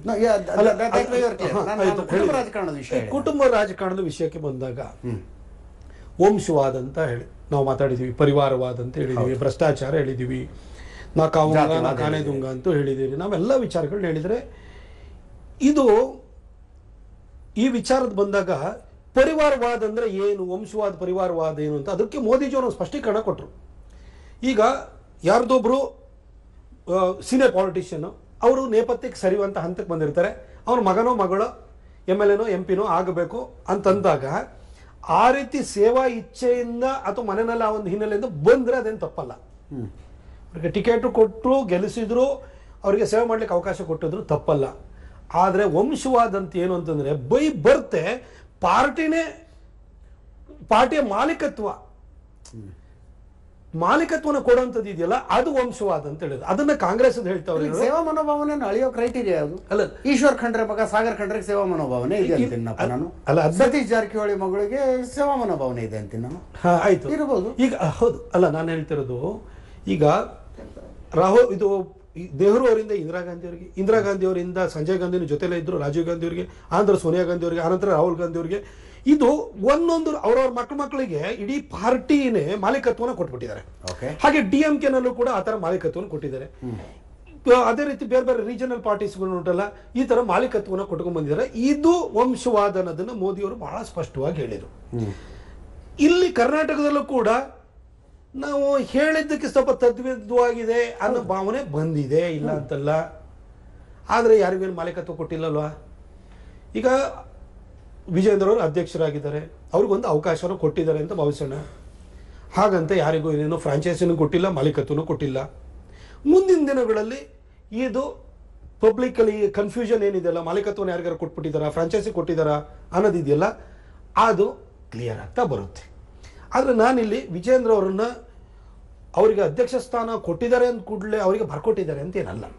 ಅವರು ಕೂಡ ಸ್ಟ್ರಗಲ್ ಮಾಡಿ ಕೆಲಸವನ್ನು ಮಾಡ್ತಿದ್ದಾರೆ. ನಾನು ಅದು ಸುಮ್ಮನೆ ಅವ್ರ ಬಗ್ಗೆ ನಾನು ಅಬದ್ಧದ ಮಾತುಗಳನ್ನು ಕೂಡ ಈ ಸಂದರ್ಭದಲ್ಲಿ ನಾನು ಹೇಳಕ್ ಹೋಗಲ್ಲ. 1 ವರ್ಷದಿಂದ ಅವರು ಕೂಡ ಸ್ಟ್ರಗಲ್ ಮಾಡ್ತಿದ್ದಾರೆ, ಕೆಲಸವನ್ನು ಮಾಡ್ತಿದ್ದಾರೆ. ಈ ಥರ ಹಿಂಗೆ ಬಂದಾಗ ಕೊಟ್ಟಾಗ ಆ ಬ್ಯಾಟನನ್ನು ಹಿಂಗೆ ಟ್ರಾನ್ಸ್ಫರ್ ಮಾಡಿದ್ದಾರೆ ಅನ್ನೋದು ಇಂಪ್ರೆಷನ್ ಬಂದಾಗ ಸಹಜವಾಗಿ ಪ್ರಶ್ನೆಗಳು ಹೇಳ್ತವೆ. ಈ ಪ್ರಶ್ನೆಗಳಿಗೆ ಒಂದೊಂದ್ಸರಿ ಕಾಲ ಉತ್ತರ ಕೊಡುತ್ತೆ, ಇಲ್ಲ ಅನ್ಸರಿ ಒಂದೊಂದ್ಸರಿ ಟಾಪ್ ಬ್ರಾಸ್ ಉತ್ತರ ಕೊಡುತ್ತೆ. ಇದಕ್ಕೆ ನಾನು ಕಾಮೆಂಟ್ ಮಾಡಕ್ ಹೋಗಲ್ಲ. ಈಗ ಯಡಿಯೂರಪ್ಪನವರು ಪುತ್ರ ಪ್ರೇಮದಿಂದ ತಮ್ಮ ಮಗನನ್ನು ರಾಜ್ಯಾಧ್ಯಕ್ಷನನ್ನಾಗಿ ಆಗಿಸೋದಕ್ಕೆ ಪ್ರಯತ್ನ ಪಟ್ಟು ರಾಜ್ಯಾಧ್ಯಕ್ಷನನ್ನು ಆಗಿಸಿದ್ದಾರೆ. ಅವ್ರ ದೃಷ್ಟಿಕೋನದಿಂದ ಹೆಂಗೆ ಹೇಳ್ತೀರಿ ನೀವು? ಈಗ ನಾನು ನಿಮಗೆ ಒಂದು ನೇರವಾಗಿ ಹೇಳಬೇಕು ಅಂದರೆ ಇದು ಒಂದು ಪಾರ್ಟಿಯ ವಿಚಾರನೇ ಆಗಿಲ್ಲ ಇವತ್ತು. ನಾನು ನಿಮಗೆ ಸ್ಪಷ್ಟವಾಗಿ ನಾನು ಹಿಂದೆ ಸ್ಟೇಟ್ಮೆಂಟ್ ಕೊಟ್ಟಿದ್ದೆ, ಅದನ್ನು ರಿಪೀಟ್ ಮಾಡಕ್ಕೆ ಹೋಗಲ್ಲ. ನಾನೊಂದು ಹೇಳ್ತೀನಿ. ಹರದನಹಳ್ಳಿನಲ್ಲಿರುವಂಥ ಒಬ್ಬ ಸಾಮಾನ್ಯ ಭೂಮಿಯನ್ನು ಉಳುಮೆ ಮಾಡ್ತಿದ್ದಂಥ ವ್ಯಕ್ತಿಗೆ HD ದೇವೇಗೌಡರಂಥ ದೇಶದ ಪ್ರಧಾನಿಯಾಗುವಂತಹ ಯೋಗ್ಯತೆಯನ್ನು ಬೆಳೆಸಿಕೊಂಡಂಥ ವ್ಯಕ್ತಿ ಹುಟ್ಟಬಹುದಾದರೆ, ಬೂಕನಕೆರೆ ಮಂಡ್ಯ ಜಿಲ್ಲೆಯಲ್ಲಿರುವಂಥ KR ಪೇಟೆಯ ಬೂಕನಕೆರೆನಲ್ಲಿರುವಂತಹ ಒಬ್ಬ ಸಾಮಾನ್ಯ ಸಿದ್ದಲಿಂಗಪ್ಪ ಅವರಿಗೆ ರಾಜ್ಯದ ಮುಖ್ಯಮಂತ್ರಿಯಾಗಿ 4 ಸಾರಿ ಅಧಿಕಾರವನ್ನು ವಹಿಸಿಕೊಳ್ಳುವಂತಹ ಶಕ್ತಿಯನ್ನು ಬೆಳೆಸ್ಕೊಂಡಂತಹ ಯಡಿಯೂರಪ್ಪನವರು ಹುಟ್ಟಬಹುದಾದರೆ, ಒಂದು ಸಾಮಾನ್ಯ ಮನೆತನದಿಂದ ಬಂದು ಸಿದ್ದರಾಮನ ಹುಂಡಿನಲ್ಲಿ ಕುರಿ ಸಾಕಣೆ ಮಾಡುವಂತಹ ಕುಟುಂಬದಲ್ಲಿ ಕುರಿ ಸಾಕಣೆಯನ್ನು ಮಾಡ್ತಿದ್ದಂಥ ವ್ಯಕ್ತಿಗೆ ಈ ರಾಜ್ಯದ ಅತ್ಯಂತ ಜನಪ್ರಿಯ ನೇತಾರನಾಗುವಂಥ 2 ಸರಿ ಮುಖ್ಯಮಂತ್ರಿ ಆಗುವಂತಹ ಸಿದ್ದರಾಮಯ್ಯನ ಮಗ ಹುಟ್ಟಬಹುದಾದರೆ, ಗುಲ್ಬರ್ಗ ಅಥವಾ ಕಲಬುರ್ಗಿಯ ಯಾವುದೋ ಒಂದು ಕುಗ್ರಾಮದಲ್ಲಿ ಕೇರಿಯಲ್ಲಿ ಅತ್ಯಂತ ಹಂಬಲ್ ಬ್ಯಾಕ್ಗ್ರೌಂಡಲ್ಲಿ ಬಹಳ ಕಷ್ಟದ ಸ್ಥಿತಿಯಲ್ಲಿ ಇದ್ದಂಥ ಒಬ್ಬ ಕುಟುಂಬದಲ್ಲಿ ಖರ್ಗೆ ಸಾಹೇಬರಂತಹ ಒಬ್ಬ ಕಾಂಗ್ರೆಸ್ನ ರಾಷ್ಟ್ರೀಯ ಅಧ್ಯಕ್ಷ ಆಗುವಂತಹ ಒಬ್ಬ ವ್ಯಕ್ತಿ ಹುಟ್ಟಬಹುದಾದರೆ, ಗುಜರಾತಿನ ಒಂದು ಸಾಮಾನ್ಯ ಮಹಿಳೆ ಹೊಟ್ಟೆಪಾಡಿಗೋಸ್ಕರ ಸಣ್ಣ ಪುಟ್ಟ ಕೆಲಸ ಮಾಡಿಕೊಂಡು ಮಕ್ಕಳನ್ನ ಸಾಕ್ತಾ ಇದ್ದಂಥ ಮಹಿಳೆ ಹೊಟ್ಟೆಯಲ್ಲಿ ದೇಶದ ಅತ್ಯಂತ ಜನಪ್ರಿಯ ಪ್ರಧಾನಿಯಾಗಿ 3ನೇ ಬಾರಿಗೆ ಅಧಿಕಾರ ವಹಿಸಿಕೊಳ್ಳುವಂತಹ ನರೇಂದ್ರ ಮೋದಿ ಹುಟ್ಟುವುದಾದರೆ ಇಲ್ಲಿ ನಿಮ್ಮ ಯಾವ ಹಿನ್ನೆಲೆನೂ ಮುಖ್ಯವಾಗುವುದಿಲ್ಲ. ಅವ್ರ ತಾಯಿ ಹೊಟ್ಟೆನಲ್ಲೂ ಒಳ್ಳೆ ಮಗ ಹುಟ್ಟಬಹುದು, ನಮ್ಮ ತಾಯಿ ಹೊಟ್ಟೆನಲ್ಲೂ ಒಳ್ಳೆ ಮಗ ಹುಟ್ಟಬಹುದು, ನಿಮ್ಮ ತಾಯಿ ಹೊಟ್ಟೆನಲ್ಲೂ ಒಳ್ಳೆ ಮಗ ಹುಟ್ಟಬಹುದು. ಒಬ್ಬ ಕೇರಿನಲ್ಲೋ ಕಾಲೋನಿನಲ್ಲೋ ಮೊಹಲ್ಲದಲ್ಲಿ ಇರುವಂತಹ ಸಾಮಾನ್ಯ ತಂದೆ ತಾಯಂದಿರಿಗೂ ಕೂಡ ರಾಜ್ಯವನ್ನ ದೇಶವನ್ನ ಆಳುವಂತಹ MLA MP ಮಕ್ಕಳು ಹುಟ್ಟಬಹುದು ಅಂತ ಆಯ್ತಲ್ವಾ? ಹಾಗಿರ್ಬೇಕಾದ್ರೆ ನಾನು ನಮ್ಮೆಲ್ಲಾ ಸೀನಿಯರ್ ಲೀಡರ್ಗಳನ್ನು ಕೇಳ್ತೀನಿ, ಅದು BJP ಮಾತ್ರ ಅಲ್ಲ, ನೀವೊಂದು ಹೇಳ್ತೀನಿ, ಸಿದ್ದರಾಮಯ್ಯನವರು ಮೈಸೂರಿನಲ್ಲಿ ಯತೀಂದ್ರನ್ ಬಿಟ್ಟರೆ ಯಾರು ಕಾಣಲ್ವಾ? ಅವ್ರ ಮಗನ ಆಲ್ರೆಡಿ MLC ಮಾಡ್ಕೊಂಡ್ಬಿಟ್ಟಿದ್ದಾರೆ. ಅವ್ರ ಚೇರನ್ನು ಇಳಿಸಿದ ಕೂಡಲೇ ನೆಕ್ಸ್ಟ್ ಅವ್ರನ್ನ ಮಂತ್ರಿ ಮಾಡಬೇಕು ಅಂತ ಮಾಡಿದ್ದಾರೆ. ಆಯಿತು. ಖರ್ಗೆ ಅವರು ಇಡೀ ಕಲಬುರಗಿ ಜಿಲ್ಲೆ ಕಮರುಲ್ಲಾ ಇಸ್ಲಾಂ ಅವರು ಇದ್ರು, ಬಾಬುರಾವ್ ಚಿಂಚನ್ಸ್ ಅವರು ಇದ್ರು, ಉಮೇಶ್ ಜಾಧವ್ ಇದ್ರು. ಇಂತಿಂಥ ಲೀಡರ್ಗಳೆಲ್ಲ ಬಿಟ್ಬಿಟ್ಟು ನಿಮ್ಮ ಮಗನೇ ಅವ್ರ ಮಗನೇ ಕಂಡ್ರೆ. ಅದೇ ರೀತಿ ಎಲ್ಲ ಲೀಡರ್ಗಳು, ಎಲ್ಲ ಪಕ್ಷದವರು, ನಮ್ಮ ಪಕ್ಷ ಇರ್ಬೋದು, JDS ಇರ್ಬೋದು, ನಿಮ್ಮ ಮಕ್ಕಳನ್ನೇ ಕೆಡ್ತಾನೆ. ನೀವೇನು ಪುತ್ರ ಕಾಮೇಷ್ಟಿ ಯಾಗವನ್ನು ಮಾಡಿ ಅದ್ಭುತವಾದ ಸೃಷ್ಟಿಯನ್ನು ಮಾಡಿದ್ದೀರಾ? ಹಾಗಾದರೆ ನಿಮ್ಮ ತಂದೆಯವರು ಯಾವ ಯಾಗವನ್ನು ಮಾಡಿದ್ರು? ಇಲ್ಲಲ್ವಾ? ಹಾಗಾಗಿ ಕಂಡವ್ರ ಹೊಟ್ಟೆನಲ್ಲೂ ಕೂಡ ಒಳ್ಳೆ ಮಕ್ಕಳು ಹುಟ್ಟುತ್ತವೆ. ಆ ಮಕ್ಕಳನ್ನು ಕೂಡ ನೀವು ತಂದೆ ಸ್ಥಾನದಲ್ಲಿ ನಿಂತ್ಕೊಂಡು ಸಾಕಿ ಸಲಹಿ ಪ್ರೋತ್ಸಾಹ ಕೊಡುವಂತಹ ದೊಡ್ಡ ತಾಣವನ್ನು ಮಾಡಿ. ಜೀಸಸ್ ಕ್ರೈಸ್ಟ್ ಇವತ್ತಿಲ್ಲ. Jesus Christ become so famous because of his apostles. Saint Mark, saint Louis, ಅವ್ರು ನೋಡಿ ಜೀಸಸ್ ಕ್ರೈಸ್ಟ್ ಅಷ್ಟು ಅಂತ ನಿಮ್ಗೆ ಹೇಳಕ್ ನಿಮ್ಮ ಮಕ್ಕಳೇ ಆಗ್ಬೇಕು. ಪ್ರತಾಪ್ ಸಿಂಹನೂ ಹೇಳ್ತಾನೆ, ದೇವರವ್ರು ಕಂಡವ್ರ ಮಕ್ಕಳನ್ನು ಕೂಡ ನಮ್ಮನ್ನು ದೇವರ ಸ್ಥಾನದಲ್ಲಿ ನಮ್ಮನ್ನು ಕಾಪಾಡಿದ್ರು ಅಂತೇಳಿ ದೇವರಾಜ್ ಅರಸು ಅಂತಂದ್ರೆ ಎಲ್ಲರೂ ಹೋಗಿ ಇವತ್ತು ಬ್ಯಾಕ್ವರ್ಡ್ ಕ್ಲಾಸಲ್ಲಿ ಅಲ್ಲಿ ಇಷ್ಟು ಲೀಡರ್ಗಳು ಬಂತು ಅಂದರೆ ದೇವರಾಜ್ ಅರಸು ದೇವರು ದೇವರು ದೇವರು ಅಂತಾರೆ. ಕಂಡೂರ್ ಮಕ್ಕಳು ಅವರೆಲ್ಲ. ಆದರೆ ದೇವರಾಜ್ ಅರಸು ಅವ್ರ ಸ್ವಂತ ಮಕ್ಕಳು ಅವರಿಗೆ ಆ ಹೆಸರು ತರಲಿಕ್ಕೆ ಆಗಲಿಲ್ಲ. ಕೆಂಗಲ್ ಹನುಮಂತೇನವರಿಂದ ಇವಾಗಿನ ಸಿದ್ದರಾಮಯ್ಯನವರೆಗೂ ನೋಡಿ, ಇವೆಲ್ಲ ಕಷ್ಟ ಅನುಭವಿಸಿದ್ದು ನಿಮ್ಮ ಮಕ್ಕಳಿಂದ, ನಿಮ್ಮ ಕುಟುಂಬ ರಾಜಕಾರಣದಿಂದಲೇ ನೀವು ದೊಡ್ಡ ದೊಡ್ಡ ವ್ಯಕ್ತಿತ್ವವಾಗಿ ಬೆಳೆಯುವಂತಹ ಅವಕಾಶಗಳನ್ನು ಇವೆಲ್ಲ ಕಳ್ಕೊಂಡ್ರಿ. ದಯವಿಟ್ಟು ಅದು ಮಾಡ್ಕೋಬೇಡಿ. ಕಂಡೋರ್ನ ನಿಮ್ಮನ್ನು ಯಾರೋ ಕೈ ಹಿಡಿದು ಬೆಳೆಸಿದಾರಲ್ವಾ, ಹಾಗೆ ಬೇರೆಯವ್ರ ಮಕ್ಕಳನ್ನು ಬೆಳೆಸಿ ಈ ಥರ ಔದಾರ್ಯತೆನೇ ಇಟ್ಕೊಳ್ಳಿ. ಆಗ ನಿಮ್ಮ ಬಗ್ಗೆ ಜನರಲ್ಲೂ ಒಳ್ಳೆಯ ಅಭಿಪ್ರಾಯ, ಕಾರ್ಯಕರ್ತರಲ್ಲೂ ಒಳ್ಳೆಯ ಅಭಿಪ್ರಾಯ, ನಿಮ್ಮನ್ನೇ ನಂಬಿಕೊಂಡಿರುವಂತಹ ಪಕ್ಷದಲ್ಲಿ ಇರುವಂತಹ ಉಳಿದ ರಾಜಕಾರಣಿಗಳನ್ನು ಕೂಡ ನಿಮ್ಮನ್ನು ಬಹಳ ಹೈ ರಿಗಾರ್ಡ್ಸಿಂದ ನೋಡ್ಕೊಳ್ತಾರೆ. ಆ ಥರ ಸ್ಥಾನಕ್ಕೆ ಏರುವಂತಹ ಒಂಥರ ಇಮ್ಮಾರ್ಟಲ್ ಆಗಬೇಕು ಇವರೆಲ್ಲ. ಯಾರಿಗೂ ಒಬ್ರಿಗೆ ಅಪ್ಪ ಆಗಬಾರದು. ಸಿದ್ದರಾಮಯ್ಯನವರು ಅವ್ರ ಮಗಂಗೆ ಅಪ್ಪ ಆಗ್ಬಿಟ್ರೆ ಈ ರಾಜ್ಯಕ್ಕೆ ಏನು ಲಾಭ? ಕಾಂಗ್ರೆಸ್ಸಿನ ಇತರ ನಾಯಕರಿಗೆ ಏನು ಲಾಭ? ಅದು ಎಲ್ಲ ನಾಯಕರುಗಳಿಗೂ ಅಪ್ಲೈ ಆಗುತ್ತೆ. ಅಷ್ಟನ್ನು ಮಾತ್ರ ನಾನು ಹೇಳಬಲ್ಲೆ. ಇದನ್ನು ಬಿಟ್ಟು ಅದು ಯಾಕೆ ಈ ಥರ ಮಾಡ್ತಿದ್ರೆ ಅಂತ ನನಗೆ ಗೊತ್ತಿಲ್ಲ. ನಮಸ್ಕಾರ ಸರ್, ನನ್ನ ಹೆಸರು ಕಾರ್ತಿಕ್, ಕಾಂಗ್ರೆಸ್ ಪಾರ್ಟಿಯಿಂದ. ಮೊನ್ನೆ ಆಗಿರೋ ಬೈ ಎಲೆಕ್ಷನ್ ಅಲ್ಲಿ 3 ಕ್ಷೇತ್ರ ಸೋಲ್ತೀರಾ. DK ಶಿವಕುಮಾರ್ ಸ್ಟ್ರಾಟಜಿಯಿಂದ ನಾವು ಗೆದ್ಕೊಂಡ್ಬಂದ್ವಿ ಕಾಂಗ್ರೆಸ್ ಪಾರ್ಟಿಯಿಂದ. ಮತ್ತೆ DK ಶಿವಕುಮಾರ್ ಮತ್ತೆ ಸಿದ್ದರಾಮಯ್ಯ ಅವರು ಗೆದ್ಕೊಂಡ್ಬಂದ್ವಿ ಸ್ಟ್ರಾಟಜಿಯಿಂದ, ಪಾರ್ಟಿಕಲ್ ಸ್ಟ್ರಾಟಜಿ ಗೆದ್ಕೊಂಡ್ಬಂದಿದೀವಿ. ಇಷ್ಟಾದ್ರೂ ಕೂಡ ಯಾಕೆ BJP ರಾಜ್ಯಾಧ್ಯಕ್ಷರಾಗಿ ವಿಜೇಂದ್ರನ್ನೇ ಕೊಡ್ಸಿದೀರಾ? ಆರಾಮಾಗಿ 14 ಚಾನ್ಸ್ ಕೊಡ್ಬೋದಲ್ಲ? ನಾನು ಸಿಂಪಲ್ ಆಗಿ ಕೇಳ್ಬಿಡ್ತೀನಿ, 3 ಬೈ ಎಲೆಕ್ಷನ್ ಯಾಕೆ ಸೋತ್ರಿ? ಏನಾಯ್ತು ನೋಡಿ ಹೇಳ್ತೀನಿ. ಈ ಮಾಧ್ಯಮಗಳಲ್ಲಿ ಒಂದು ಮಿಸ್ಕನ್ಸೆಪ್ಷನ್ನು ಅಥವಾ ಜನರಲ್ಲಿ ಒಂದು ಮಿಸ್ಕನ್ಸೆಪ್ಷನ್ ನಾವು ತೆಗಿಬೇಕು. ಏನಂತಂದ್ರೆ 2017 ಶ್ರೀನಿವಾಸ್ ಪ್ರಸಾದ್ ಅವರು ಕಾಂಗ್ರೆಸ್ನ ಬಿಟ್ಟರು ಮಂತ್ರಿ ಸ್ಥಾನದಿಂದ ಇಳಿಸಿದ ಕೂಡಲೇ ಅಲ್ಲಿ ಆ ಕಡೆ ಮಾದೇವ್ ಪ್ರಸಾದ್ ಅವರು ತೀರ್ಕೊಂಡ್ರು ಗುಂಡ್ಲುಪೇಟೆಯಲ್ಲಿ. 2 ಬೈ ಎಲೆಕ್ಷನ್ ಆಯಿತು, ಕಾಂಗ್ರೆಸ್ ಅಧಿಕಾರದಲ್ಲಿತ್ತು. ನಾವು ಏನು ಚಪ್ಪಲಿ ಹೊರದವರೆಗೂ ಊರೂರೆಲ್ಲ ಸುತ್ತಿದ್ದು. ಸಿದ್ದರಾಮಯ್ಯನವರು, DK ಶಿವಕುಮಾರ್ ಅವರು, ಖಾದರ್ ಅವರು ಎಲ್ಲ ಬಂದರು. ಲಾಸ್ಟ್ 2 ದಿನ ಇದೆಯಲ್ಲ, ಅವ್ರು ತೋರಿಸಿದ ನೋಟಿಗೆ ನಮ್ಮೆಲ್ಲ ಹಾರೆ ಹೋದು 2 ಸೀಟ್ ಸೋತಬಿಟ್ಟು. ವಿಧಾನಸಭಾ ಚುನಾವಣೆ ಬಂತು. ಮೈಸೂರಿನಲ್ಲೇ ಸಿದ್ದರಾಮಯ್ಯ ಸಾಹೇಬರು ಸೋತೋದ್ರು, ಮಾದೇವಪ್ಪನವರು ಸೋತೋದ್ರು, ಎಲ್ಲರೂ ಸಾಲ ಸೋತೋದ್ರು.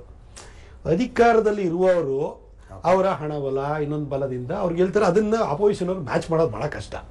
ಅದು ಒಂದು ಭಾಗ ಇರುತ್ತೆ. ಹಾಗಂತ ನಾನು ಏನು ಜನ ಹಣಕ್ಕೆ ಮಾರ್ಕೋತಾರೆ ಅಂತ ನಾನು ಹೇಳಲ್ಲ.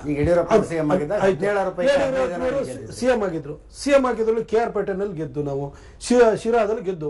ನೀವೆಲ್ಲ ಚುನಾವಣಾ ಚಾಣಕ್ಯರು ಅಂತ ನೋಡ್ತೀರಿ, ಆಯ್ತಾ? ಈ ಮಹಾರಾಷ್ಟ್ರದಲ್ಲಿ ಶರದ್ ಪವಾರ್ನ ಒರಿಜಿನಲ್ ಚುನಾವಣಾ ಚಾಣಕ್ಯ ಅಂತ ಇರ್ತಿದ್ರು, ಆಯ್ತಾ?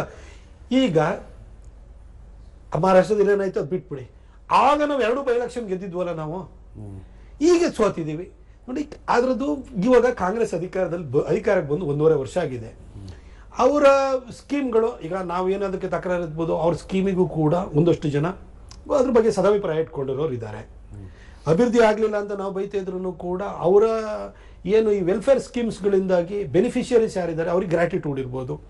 ಹಾಗಾಗಿ ಸಿದ್ದರಾಮಯ್ಯ ಸಾಹೇಬರು ಇವಾಗ ಮೂಡ ಇರ್ಬೋದು, ವಾಲ್ಮೀಕಿ ಇರ್ಬೋದು, ಈ ಥರ ಹಗರಣ ವಫು ಈ ಥರದ್ದೆಲ್ಲ ವಿಚಾರಗಳು ಬಂದಾಗ ಅವರು ಸಂಕಷ್ಟದಲ್ಲಿದ್ದಾರೆ, ಅವ್ರ ಚೇರ್ ಅಲ್ಲಾಡುತ್ತೆ, ನಾನು ಉಳಿಬೇಕು ಅಂತಂದ್ರೆ ನೀವು ಗೆಲ್ಸಿ ಅಂತಂದ್ರು. ಆಗ ಒಂದು ವರ್ಗ ಪೋಲರೈಸ್ ಆಗ್ಬಿಟ್ಟು ಅವ್ರನ್ನ ಕೈ ಹಿಡಿದಿರ್ಬೋದು. ಹಾಗಂತ ಇದೇನು ನಾಯಕತ್ವದ ಈಗ ವಿಜೇಂದ್ರ ಅವ್ರ ನಾಯಕತ್ವದಲ್ಲಿ ನಾವು 3 ಸೋತ್ಬಿಟ್ಟು ಅಂತಲ್ಲ. ಸಿದ್ದರಾಮಯ್ಯನವರ ನಾಯಕತ್ವ, ಅವ್ರ ಸರ್ಕಾರ ಇದೆ, ಅವ್ರ ಹತ್ರ ಎಲ್ಲ ಬಲ ಇದೆ, ಆ ಬಲದಲ್ಲಿ ಅವ್ರು ಗೆದ್ದಿದ್ದಾರೆ. ಈಗ ಹಂಗಂದ್ರೆ 2028 ಬಿಟ್ಟು ನಾವು ಚುನಾವಣೆ ಮಾಡೋದು ಬೇಡವಾ? 2017ರಲ್ಲಿ ಇದೇ ತರ ಮಾತಾಡ್ತಿದ್ರಿ. 2018ರಲ್ಲಿ ಏನಾಯ್ತು ಅಂತ ನಾವು ನೋಡಿದೀವಿ. ಇವತ್ತು 2024ರಲ್ಲಿ ಈ ಸ್ಥಿತಿ ನಮ್ದು ಇರಬಹುದು. 2028ರಲ್ಲಿ ನಾವು ಅಧಿಕಾರಕ್ಕೆ ಬರ್ತೀವಿ ಅಂತ ಹೇಳ್ಬಿಟ್ಟು ನಮಗೆ ಅಚಲವಾದಂತ ವಿಶ್ವಾಸ ಇದೆ. ಜನ ಅವಕಾಶ ವಿಷಯ ಬಂದಿದೆ. ನಾನು ನಿಮ್ದು ಕೇಳ್ಬಿಡ್ತೀನಿ. ನೀವು 2 ವರ್ಷ 2 ಟರ್ಮಿಗೆ ಕೊಡಗು ಮೈಸೂರಿನ ಸಂಸದರಾಗಿ ನಿಮ್ಮ ಗೆಲುವನ್ನ ನೀವು ಅಷ್ಟೇ 2 ಎಲೆಕ್ಷನ್ ನೋಡ್ಕೊಂಡ್ರಿ. ನೀವೆಷ್ಟು MLA ಗೆಲ್ಸಿದ್ರಿ? ನೀವೆಷ್ಟು ತಾಲೂಕ್ ಪಂಚಾಯತಿ, 8 ಜಿಲ್ಲಾ ಪಂಚಾಯತಿಗಳನ್ನು ಗೆಲ್ಸಿದ್ರಿ? ಆ ವಿಷಯದಲ್ಲಿ ಪ್ರತಾಪ್ ಸಿಂಹ ಕೊಡುಗೆ ಇಲ್ಲ ಅಂತಾರೆ. ಏನಾಗುತ್ತೆ ನೋಡಿ, ನನ್ನನ್ನು ಬಹಳ ಜನ ಈ ಫೇಸ್ಬುಕ್ ಇರ್ಬೋದು, ಟ್ವಿಟರ್ ಇರ್ಬೋದು, ವಾಟ್ಸಪ್ ಇರ್ಬೋದು, ಈ ಥರ ಹುಳ ಬಿಡ್ತಾ ಇರ್ತಾರೆ. ಎಷ್ಟು ಗೆಲ್ಸ್ದ. ನಾನು ನಿಮ್ಗೊಂದು ಹೇಳ್ತೀನಿ, ಒಂದು ಅಂಕಿಅಂಶ ಹೇಳ್ತೀನಿ. 2014ರಲ್ಲಿ ನಾನು ಅಲ್ಲಿ ಸಂಸದನಾಗಿ ಹೋದಾಗ ಬಿಜೆಪಿ 13 ಕಾರ್ಪೊರೇಟರ್ಸ್ ಇದ್ರು. ಇವತ್ತು 22 ಜನ ಕಾರ್ಪೊರೇಟರ್ಸ್ ಇದ್ದಾರೆ. ಅವನು ಬಿಜೆಪಿ ಪ್ರತಾಪ್ ಸಿಂಹ ಗೆಲ್ಲಿಸಿದ್ನ ಅದನ್ನ. ಆಯ್ತು, ಸಂಘಟನೆ ನಮ್ದು ಜೋರಾಗಿದೆ ಸಿಟಿಯಲ್ಲಿ, ಹಾಗಾಗಿ ಗೆದ್ದಿದ್ದೀವಿ. ನಾವು ಟಿಕೆಟ್ ಕೊಡ್ಬೇಕಾದ್ರೆ ಯೋಚನೆ ಮಾಡಿಬಿಟ್ಟು ಚೆನ್ನಾಗಿ ಕೊಟ್ಟು ನಾವು ಹೋರಾಟನ ಮಾಡಿದ್ವಿ, ಗೆದ್ದು. ಮೇಯರ್ನು ಹಿಡಿದಿದ್ದೀವಿ ನಾವಲ್ಲಿ.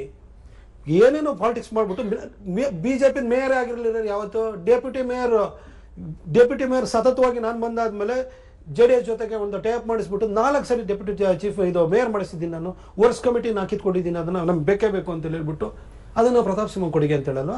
ಆಯಿತು, ಕೊಡಗಿನ ವಿಚಾರಕ್ಕೆ ಹೋಗೋಣ. ಕೊಡಗಲ್ಲಿ 29 ಜಿಲ್ಲಾ ಪಂಚಾಯತ್ ಕ್ಷೇತ್ರದಲ್ಲಿ 21 ನಾವೇ ಗೆದ್ದಿರೋದು. ಆಯ್ತು, ತಾಲೂಕ್ ಪಂಚಾಯತಿ ಇರ್ಬೋದು, ಪಂಚಾಯತಿಯಿಂದ ಹಿಡಿದು ಲೋಕಸಭೆವರೆಗೂ ಬಿಜೆಪಿನೇ ಇರೋದು. ಸಹಕಾರ ಸಂಘ ಇದರಿಂದ ಹಿಡಿದು ಕೃಷಿ ಪತ್ತಿನ ಸಹಕಾರ ಸಂಘ ಹಿಡಿದು DCC ಬ್ಯಾಂಕ್ವರೆಗೂ ನಾವೇ ಇರೋದು. ಹಂಗಾರೆ ನೀವು ಪ್ರತಾಪ್ ಸಿಂಹನಿಂದಲ್ಲ.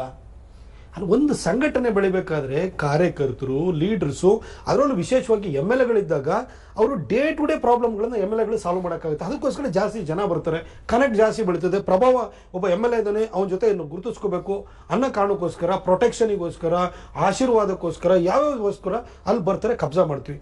ಆಮೇಲೆ ನಮ್ಮ ಹಳೆ ಮೈಸೂರು ಭಾಗದಲ್ಲಿ ಏನು ಅಂತಂದ್ರೆ ವಿಶೇಷವಾಗಿ ಹಾಲಿನ ಒಕ್ಕೂಟಗಳಿದಾವೆ. ಪಾಲಿಟಿಕ್ಸ್ ಅಲ್ಲಿಂದ ಸ್ಟಾರ್ಟ್ ಆಗುತ್ತೆ.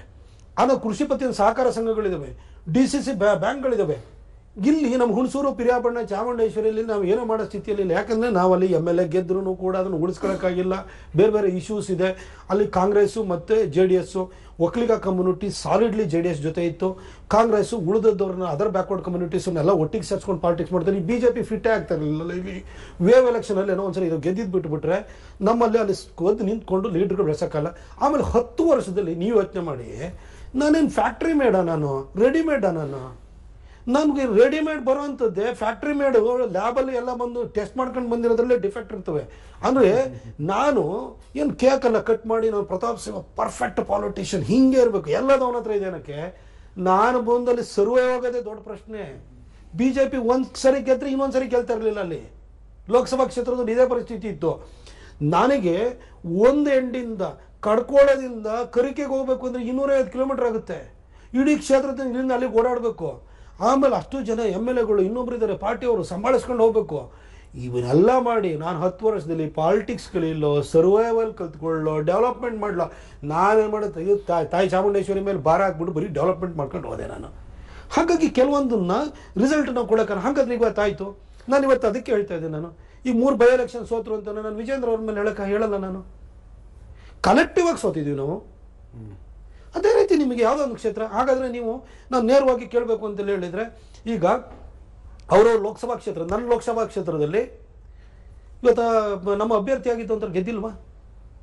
ಯಾಕೆ ಗೆದ್ರು? 10 ವರ್ಷ ನಾನು ಮಾಡಿರೋಂಥ ಒಳ್ಳೆ ಕೆಲಸದಿಂದ ಗೆದ್ದಿರೋದಲ್ವಾ? 2004ರಲ್ಲಿ ಅವ್ರ ತಂದೆ 3ನೇ ಪ್ಲೇಸಿಗೆ ಹೋಗಿದ್ದಾರೆ. ಇವತ್ತು ಬಿಜೆಪಿ ಕೊಡಗು ಮತ್ತು ಮೈಸೂರು ಬಿಜೆಪಿ ಭದ್ರಕೋಟೆ ಆಗಿದೆ ಅಂದರೆ ಇದರಲ್ಲಿ ನನ್ನ ಡೆವಲಪ್ಮೆಂಟ್ ವರ್ಕ್ದು ಕೊಡುಗೆ ಇಲ್ವಾ? ನಮ್ಮ ಸಿದ್ಧಾಂತಕ್ಕೆ ಪೂರಕವಾಗಿ ನಾನು ಇಷ್ಟೆಲ್ಲ ಹನುಮಾನ್ ಜಯಂತಿನ ಮಾಡಿಸಿದೆ. ಇವತ್ತೆಲ್ಲ ಕಡೆಗೆ ಅದು ಸ್ಪ್ರೆಡ್ ಆಯಿತು, ಅದಾಗಿಲ್ವಾ? ಅಷ್ಟು ಮಾತ್ರ ಅಲ್ಲ, ಇದೇ ಬಿಜೆಪಿ ಅವರು ನನಗೆ ಏನು ಕೊಡುಗೆ ಅಂತ ಹೇಳಿ ಕೇಳ್ತಾರಲ್ಲ, ಬಿಜೆಪಿ ಭಾಷಣ ಮಾಡ್ತಿದ್ದೆ ನಾನು ಲೇಖನ ಓದ್ಕೊಂಡ್ಬಿಟ್ಟು VS ಆಚಾರ್ಯರಿಂದ ಫೋನ್ ಮಾಡಿ ನನಗೆ ಹೇಳಿದ್ದಾರೆ.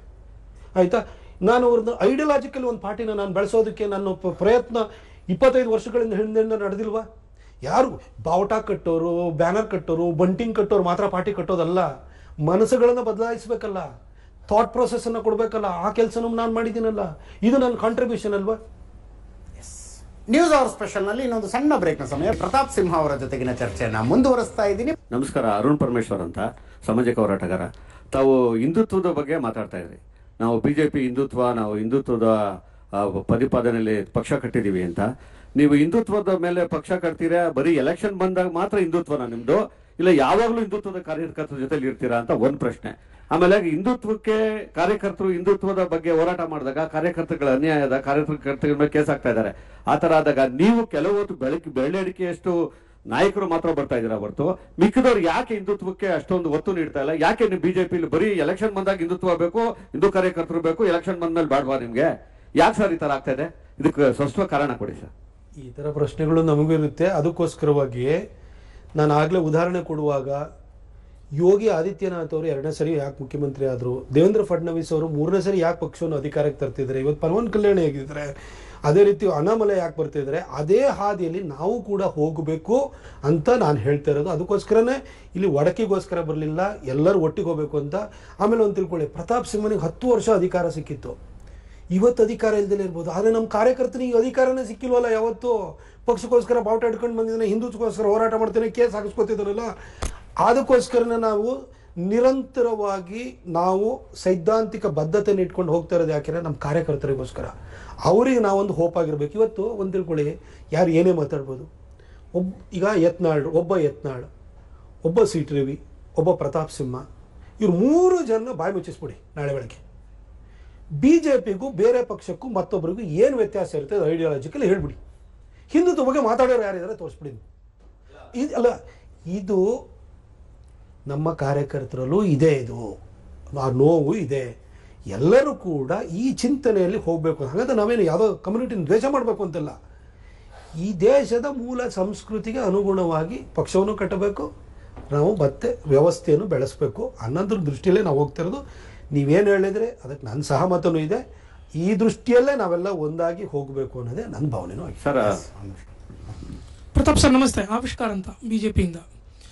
ಸರ್, ನಾವು ಅಂದರೆ ರಾಜ್ಯ ಸರ್ಕಾರ, ಕಾಂಗ್ರೆಸ್ ಏನು ರಾಜ್ಯ ಸರ್ಕಾರ ಫಾರ್ಮ್ ಮಾಡತ್ತಿದ್ರೆ 19ರಿಂದ 20 ತಿಂಗಳು ಆಗ್ತಾ ಬರ್ತಾ ಇದೆ. ಫ್ರಮ್ ವಾಲ್ಮೀಕಿ ಹಗರಣದಿಂದ ಹಿಡಿದು ಇಲ್ಲಿ ಮೂಡವ್ರಿಗೂ ತೊಗೊಂಬಂದು ನಿಲ್ಲಿಸಿದ್ದಾರೆ. ಒಂದು ಬಾಣಂತಿಯರದು ಮೊನ್ನೆ ಇಶ್ಯೂಸ್, ಅದನ್ನು ನಾವು ನೋಡ್ತಾ ಇದ್ದೀವಿ. ಇಲ್ಲಿ ಲಿಟ್ರಲಿ ಫೇಲ್ ಆಗಿದೆ ಕರ್ನಾಟಕ ಗೌರ್ಮೆಂಟ್. ಕೇರಳದಲ್ಲಿ ಮಳೆ ಬಂದರೆ ಇಲ್ಲಿನ ಸಿದ್ದರಾಮಯ್ಯನವ್ರು ಹೋಗ್ತೀನಿ ನಾನು ಕೇರಳಗೆ ಅಂತ ಹೇಳ್ತಾರೆ, ಪಕ್ಕದ ಬಳ್ಳಾರಿಗೆ ಹೋಗಕ್ಕೆ ಇವ್ರ ಕೈಯಲ್ಲಿ ಆಗ್ತಾ ಇಲ್ಲ. ಇವ್ರದೇ ಉಸ್ತುವಾರಿ ಸಚಿವರು ಅವ್ರು ಫೇಲ್ ಆಗಿದ್ದಾರೆ. ಸರ್, ಇದಕ್ಕೆ ತಮ್ಮ ಅಭಿಪ್ರಾಯ?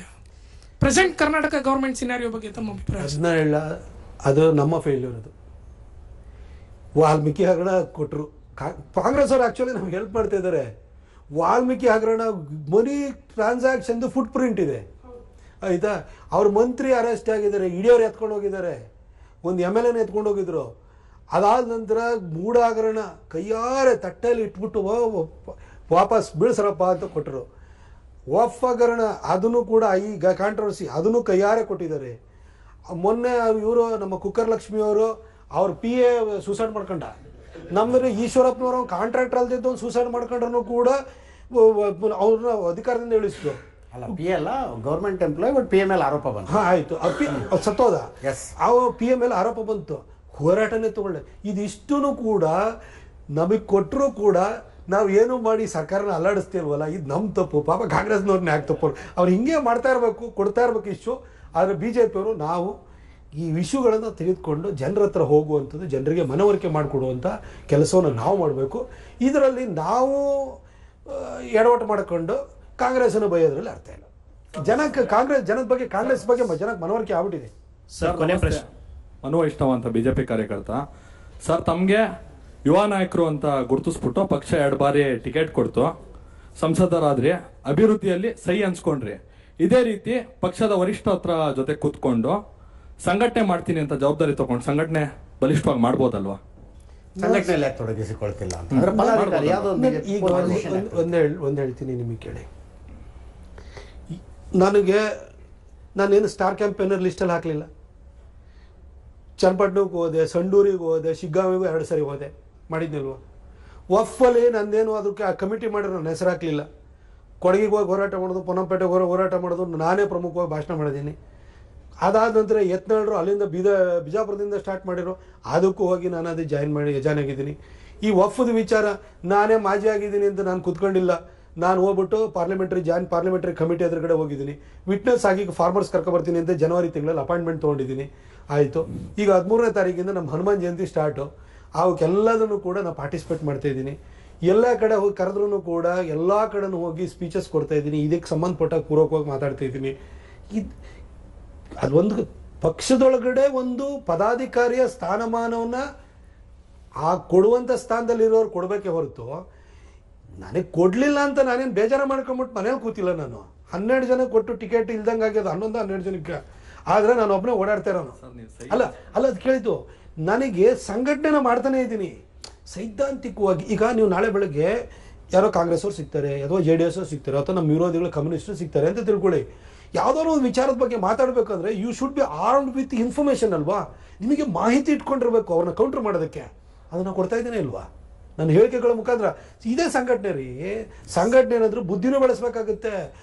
ಬಾವುಟ ಕಟ್ಟೋದು, ಹಾರ ಹೊಡೆದು ಬಾವುಟ ಕಟ್ಟೋದು ಮಾತ್ರ ಅಲ್ಲ, ಈ ವಿಷಯದಲ್ಲೂ ಕೂಡ ನಾವು ಅಪ್ಪರ್ ಚೇಂಬರ್ ಮುಖಾಂತರವಾಗಿ ನಾವು ಸಂಘಟನೆ ಮಾಡೋದಿರುತ್ತೆ. ಎಸ್ ಸರ್, ನೀವು ಅವಾಗಲೇ ಒಂದು ಸ್ಟೇಟ್ಮೆಂಟ್ ಕೊಟ್ರಿ, ಎಲ್ಲೋ ಇರೋ ಟೀಮ್ ಆರೋರು ಅಂದರೆ ಸಾಮಾನ್ಯ ಮಗ ಪ್ರಧಾನಿ ಆದರು ಅಂತ. ಖರ್ಗೆ ಅವರು ಉದಾಹರಣೆ ಕೊಟ್ರಿ, 7-8 ಜನದ ಉದಾಹರಣೆ ಕೊಟ್ರಿ. ಆದರೆ ನಿಮ್ಗೆ ಇವಾಗ ಒಂದು ತಂದೆ ಸ್ಥಾನದಲ್ಲಿ ನಿಮಗೆ ಯಡಿಯೂರಪ್ಪನವರು ಕೈ ಹಿಡ್ದಿಲ್ಲ ಅನ್ನೋದು ನೀವು ವೈಯಕ್ತಿಕವಾಗಿ ಉಲ್ಟಾ ಅಂದರೆ ಅವರು ಮರೆಮಾಚಿ ಹೇಳ್ತಾ ಇದ್ದೀರಾ ಅನ್ನೋದು ನನ್ನದೊಂದು ಅಭಿಪ್ರಾಯ.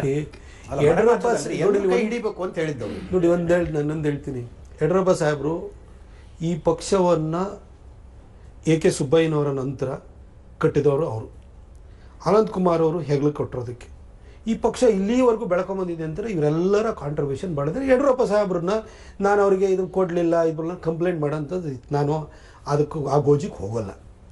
ಅವರು ರಾಜ್ಯಾಧ್ಯಕ್ಷರಾಗಿದ್ದಾಗ ನನ್ನ ಯುವ ಮೋರ್ಚಾದ ಅಧ್ಯಕ್ಷನೂ ಕೂಡ ಅವ್ರು ಮಾಡಿದ್ದಾರೆ. ಎಲ್ಲ ಒಂದೊಂದ್ಸರಿ ಏನಾಗೋಗಿರುತ್ತೆ ಅಂತಂದರೆ, ದಿನಾ ಮಕ್ಕಳಿಗೆ ಹಾಲು ಕೊಡ್ತಾ ಇರ್ತಾಳೆ ತಾಯಿ, ಒಂದಿನ ಕೊಡಲಿಲ್ಲ ಅಂದ್ರೂ ಅಮ್ಮನ ಮೇಲೆ ಸಿಟ್ಟು ಮಾಡ್ಕೋತೀವಲ್ಲ, ಹಂಗೆ ಇರ್ತಾವೆ ಒಂದೊಂದ್ಸರಿ. ಅದಲ್ಲ, ನಾನು ಯಡಿಯೂರಪ್ಪ ಸಾಹೇಬ್ರ ಮೇಲೆ ಅಪಾರವಾದ ಪ್ರೀತಿ ಇದೆ. ಬಟ್ ನಾನು ಅವಾಗ ಏನಂತ ಹೇಳಿದೆ, ಉನ್ನತ ಸ್ಥಾನದಲ್ಲಿರುವಂಥ ಲೀಡರ್ಗಳು, ಅದು ಕಾಂಗ್ರೆಸ್ ಇರ್ಬೋದು, JDS ಇರ್ಬೋದು, BJP ಇರ್ಬೋದು. ಬಸವಗುಡಿ BJP ಕಾರ್ಯಕರ್ತ ಸರ್, ನಿಮ್ಮನ್ನ ನೋಡಿ ತುಂಬಾ ಕಾರ್ಯಕರ್ತರು ಪಕ್ಷದಲ್ಲಿ ಹಗಲು ರಾತ್ರಿ ಕೆಲಸ ಮಾಡಿದ್ದಾರೆ ಸರ್. ಯಾಕಂದ್ರೆ ನಿಮ್ಮನ್ನ ಇನ್ಸ್ಪೈರ್ ಆಗಿ ತಗೊಂಡಿದ್ದಾರೆ. ನೀವು ಮಾಡಿರೋ ಕೆಲಸಕ್ಕೆ ಎಲ್ಲ ಇನ್ನ ಹೆಚ್ಚು ಸಂಘಟನೆಯಲ್ಲಿ ತೊಡಕೊಂಡು ನಮ್ಮಂತ ಕಾರ್ಯಕರ್ತರಿಗೆ ಹುರಿದುಂಬಿಸ್ಬೇಕು ಅಂತ ನಮ್ಮಲ್ಲಿ ಮನವಿ ಮಾಡ್ಕೊಂತೀನಿ ಸರ್. ನೋಡಿ, ಈ ವಿಚಾರಗಳಿಗೆ ಹೋರಾಟ ಮಾಡೋದು ಪುನೀತ್ ಕೆರಹಳ್ಳಿ ಅವ ಅರೆಸ್ಟ್ ಮಾಡಿದಾಗ ಆತನಿಗೆ ಹೆರಾಸ್ ಮಾಡಿ, ಆತನಿಗೆ ಬಟ್ಟೆ ಎಲ್ಲ ಬಿಚ್ಚಿ ಆತನಿಗೆ ಹೆರಾಸ್ ಮಾಡಿದಾಗ ಯಾರು ಬಂದಿದ್ದು? ನಾನು ಟ್ವಿಟರಲ್ಲಿ ನಾಳೆ ಬರ್ತಾ ಇದ್ದೀನಿ ಅಂತ ಹೇಳಿದ್ದು.